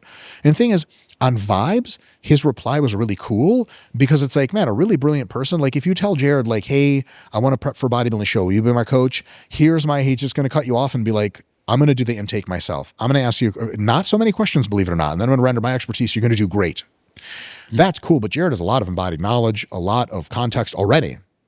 These models don't. But what I thought, so on Vibes, 100%, ideally that's the system. But the way you get to that system is you shit tons of context down its throat. Eventually it needs less, but right now it needs a lot. So I think one of the ways that people get in trouble with modern AI systems is they just pretend it's an infinite knowledge machine and they're like, hey, what's the best restaurant in London? How the fuck would you, that is actually an untenable proposition, right? There are 50 ways to answer that question, all of them partially wrong. And so it'll say like, oh, the best reviewed is this. And you're like, man, I can't believe ChatGPT made me wait in line for 2 hours for fucking oxtail and duck. Like, yeah, you fucking asshole. It just fucking found the most expensive restaurant that all you rich idiots say is the best and it actually sucks. Should have sent you to Nando's. But if you were like, hey, here's the kind of food I like. Here's the atmosphere I like. Here's my price range. Here's my area. What's a really good restaurant here? And tell me the top 5. Well, that's a phenomenal answer, but you're too fucking lazy to type that in. I think we're really, really at the cusp here. We're in, I don't know how long. Texting the AI is going to be not gone as an interface, but almost gone. Live video avatars are 100% the future. I want to see an embodied looking, human looking thing, or people have it as Pikachu or whatever. And I want to talk to it and ask it questions because then human conversational pace, you can just jam more tokens down its throat. It gets way better context and it's going to do a way better job. Just don't pretend ChatGPT can infer anything like reason from your 3-word question. Please, for the love of God. And don't penalize it for long answers because then you get very little data in, very little data out. It's just not smart enough to give you good answers that way. I don't think anything is. And then just to the initial question, because your question on the safety and advice that it gives, this specific question is health and medical related, it will always prompt you to consult a medical professional every single time. You can't get away from that. It will always say, this is what I think, but you must consult a medical professional if you're going to do this, or I advise you to do so. Obviously, that's for like reasonings to not get sued and things like that. But again, I think that is absolutely fine that people are going to it, because it's going to say that. Because if you came to me and asked me if I have a client who's like obviously a meathead bodybuilder on anabolic steroids and shit, I can only say, I advise you to do this thing. I think that if you're going to do RETA, you should probably get it from a health clinic. You should probably talk to them about the dosing. You could do this, but I would talk to them. That's all that it's doing. So it's ultimately the user's choice. So I don't think that I can impart any more safety on an individual than the LLM can by simply saying you should consult a medical professional. It's ultimately the user decision. I know, but on a few things that came up there. First of all, our bodies are very complex things. So, you know, when we look in the medical literature, I mean, you can attest to this better than me, Mike, that we see huge individual differences in responses. So, you know, when different people go on the same weight loss, or, you know, they have the same intervention, some lose weight and some don't lose weight. And another thing, though, is, you know, let's say you've taken RETA and you've got personal experience taking a whole bunch of these things, and that is really meaningful, right? Because there's, you know, ChatGPT, it just tells you all of this high-level bullshit stuff, like, oh yeah, there are studies, and, you know, like 5% of people got these effects and 2% of people got these effects, and it's just written like, you know, anxiety, headaches, high blood pressure, and that doesn't mean anything. Like, where if you've actually taken these things for years and you understand the kind of the physiology and the biomechanical reactions and so on, you have such a deeper, like, inactive understanding of that thing, right?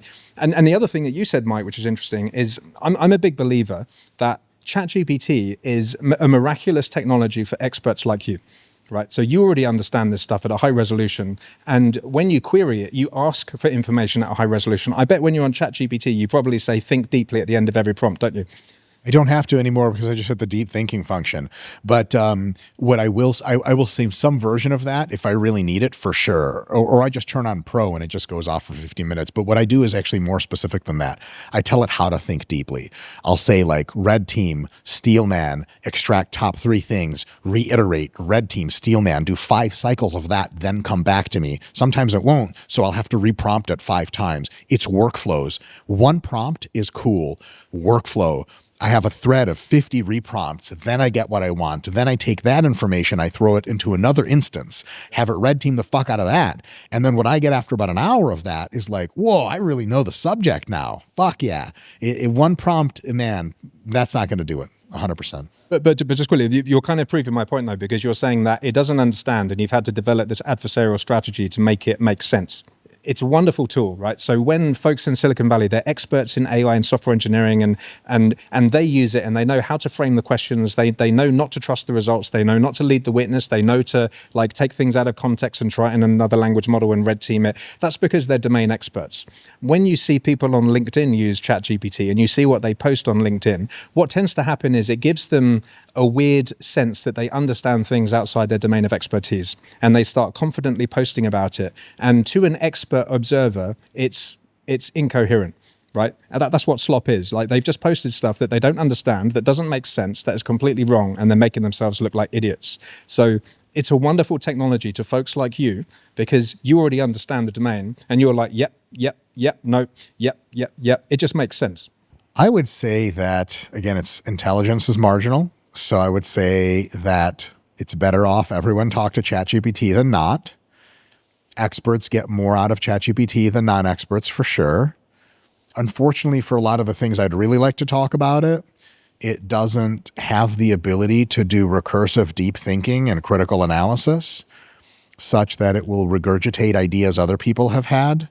And I'm like, that supposition is wrong on 5 counts and it doesn't interweave these 3 other concerns. When I tell it that, it goes, damn, you're right. That shit is true. But since it doesn't have deep long-term re-architecting, it just will say the same thing in another instance later, which kind of sucks. So I can't teach it to be better in any meaningful sense, which is a big limitation. But I'd also say that for a lot of stuff that I would consider pretty high-level expertise, it's getting a lot of right answers, especially things that are well vetted and you can read from a textbook: physics problems, math problems, biology, physiology, basic training principles. I'm going to talk about, you know, how to train people and like fitness fatigue paradigm, stimulus recovery adaptation. And it used to be that it would fuck it all up and just hallucinate, like the 3.5, 4.0 was not so great. GPT-5, man, it knows a lot of really good stuff and it's doing a great job. I would trust it to reason about as well as I would trust a graduate student, pretty good one, in our field, which is awesome. And the other thing that maybe you and I will disagree with is I think we're about a year away from it being, especially in the pro model, at the very tip of the spear of many fields, especially when prompted with an expert. And I would say we're another year away from me learning much more from it about exercise science than I could ever teach it or have problems with it, whatever it say. And I think that's such a great thing because, you know, like if you want to consult me for an hour of my time on a video or audio call, it costs thousands of dollars. Only one reason it costs that much money is that I'm very busy. I have other things to do. And if I'm to divert my attention from deep work, and my people who are around me don't yell at me for wasting time of theirs because they're in the corporation with me, it has to cost a lot of money. It sucks. I'm embarrassed about it. It's awful. No one should have to pay thousands of dollars to talk to my dumbass and get mostly dick jokes and a little bit of good advice on training. We're 2 years away from having something that can give you better advice than me in most cases about deep training, deep philosophy of diet and real world advice.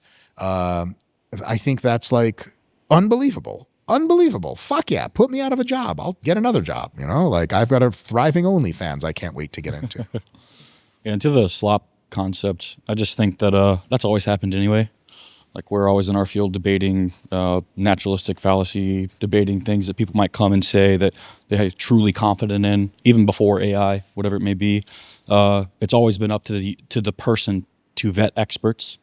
Somebody might say something in high confidence because they literally fucking copy and pasted it from an LLM. But still, the person reading that, it's like, okay, what's their background? Who are they?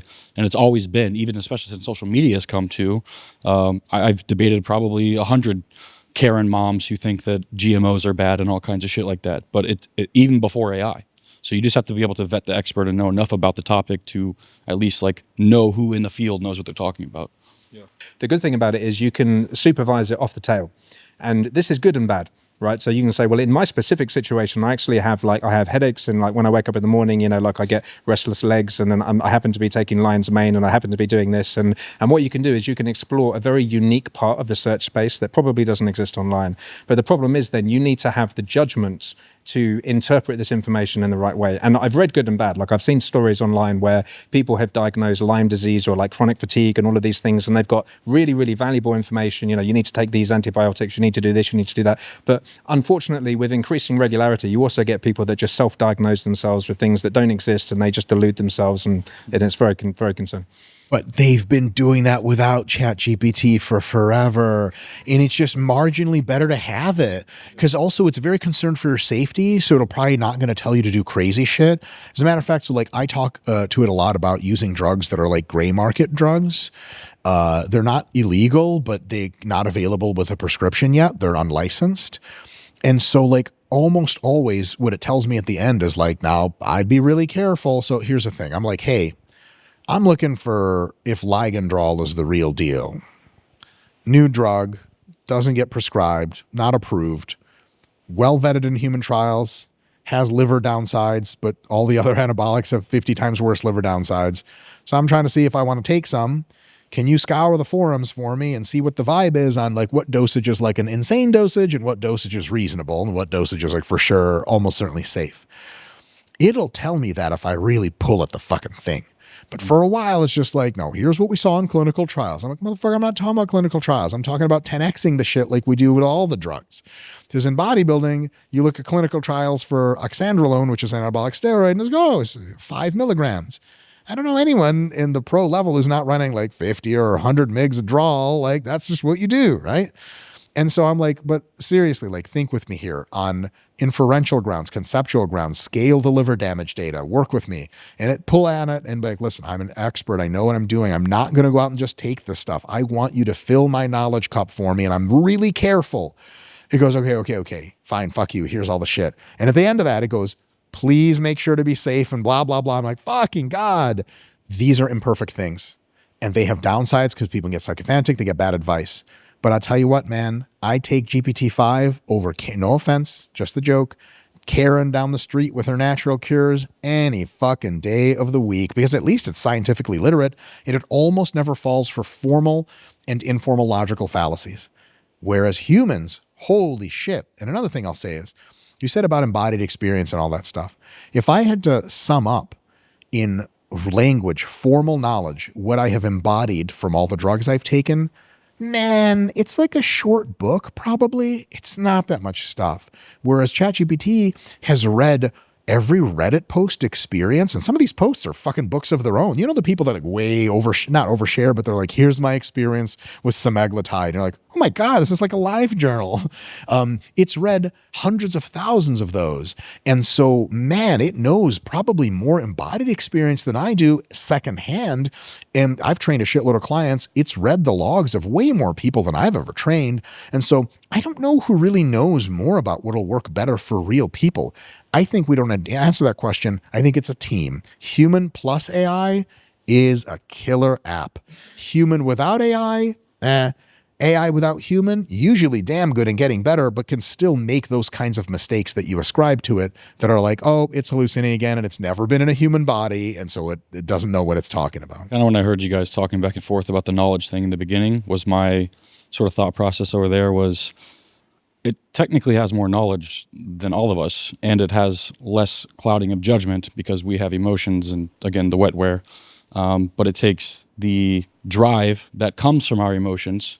We got to point that in a direction to then use the AI properly and actually get the knowledge, because it can recombine and recollect data and knowledge better than all of us. It has access to all knowledge at all times.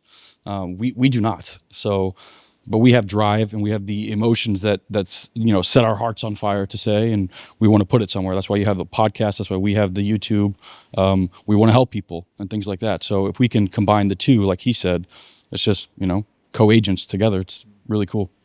It's the same with anything, really, isn't it? Like you were saying earlier, if everyone worked together, without wars, without things like this, the planet would be a different place. If everyone collaborated, their suffering, I think, is important. Yeah. If we can get on that a little bit. Depending on how you're feeling, what supplements you're taking, you feel a certain way. I know you're very tuned into how you feel, right? We often have conversations about it.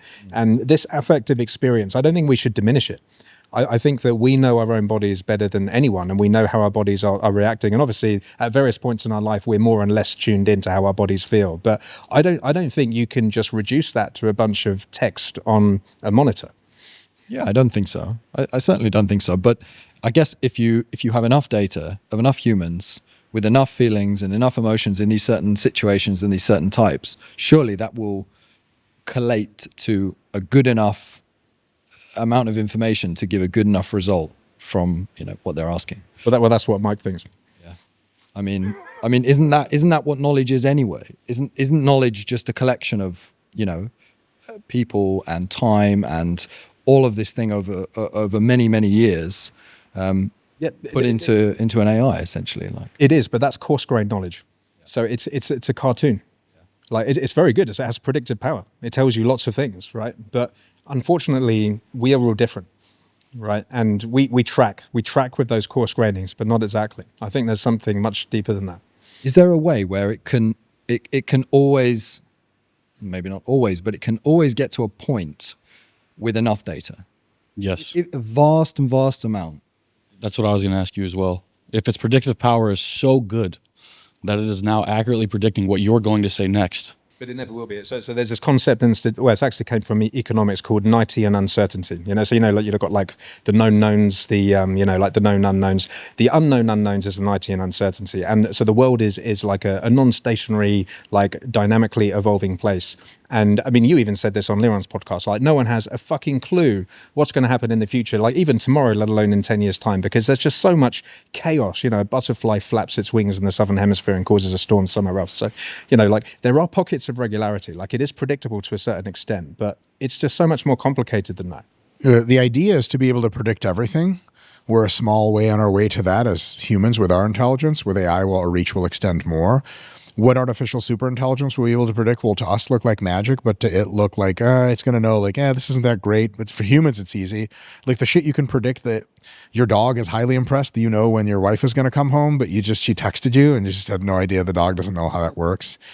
I think that one thing that's underappreciated is the difference in the wisdom of models that you get from scaling training data. If you have a model that has, scaling, parameterizing, and then allowing cross-domain deep linkage of, because if you have a model, like people are really impressed by small parameter models doing really, really cool shit. And they're like, oh, they're 98% as smart as large parameter models. Based on what kinds of questions? Eval questions? Absolutely. Within distribution, logical operations, no problem. One of the things I was blown away with by GPT 4.5 research preview, which is a larger model than GPT-5, way higher parameter count, is the unbelievable nuance and depth and detail and cross-linkage across domains it could generate. Baffling. Shit on 4.0 is a completely different world. And I think that models of the future, so this is one of these things people ask, why are all these data centers being built? Are there more instances of ChatGPT? This thing is a bubble. And it could be a bubble effect, probably isn't, could be a little bit of a bubble, could be a big bubble, but then the actual demand is there, and here's why. If you have the ability to take all of YouTube, all of social media, every live camera stream, and update the model weights with it regularly, once every month, once every year, whatever, and you build a model that tries to get to infinity parameters with that, you are going to build a simulation that starts to account for unbelievable amount of depth. You let a reasoning system get in there and cross-compare across and up and down, you are going to get understandings that are baffling. Let me give you one really quick as just a quick example. This is going to be way crazier than this. I was having a conversation once with 4.5, and I always ask, my intelligence test for models is one question. It's a shit intelligence test, but it's a fun vibe. What kinds of stuff would an ASI look at and start to be able to conclude on that people aren't even paying attention to? That's a good question. And one of the things it said was, he's like, Mike, I don't know why people don't try to predict like the next fashion or music trend. Like in my own data, I've seen all that shit come and go. I take a good crack at it. I'm not sure if I'm going to be right, but I had a lot of understanding because these trends are actually really easy to understand, but you have to be able to see like 72 variables interacting at the same time. I'm like, I cap out at like 5. It's like, yeah, I know most of the smartest humans cap out at like 10.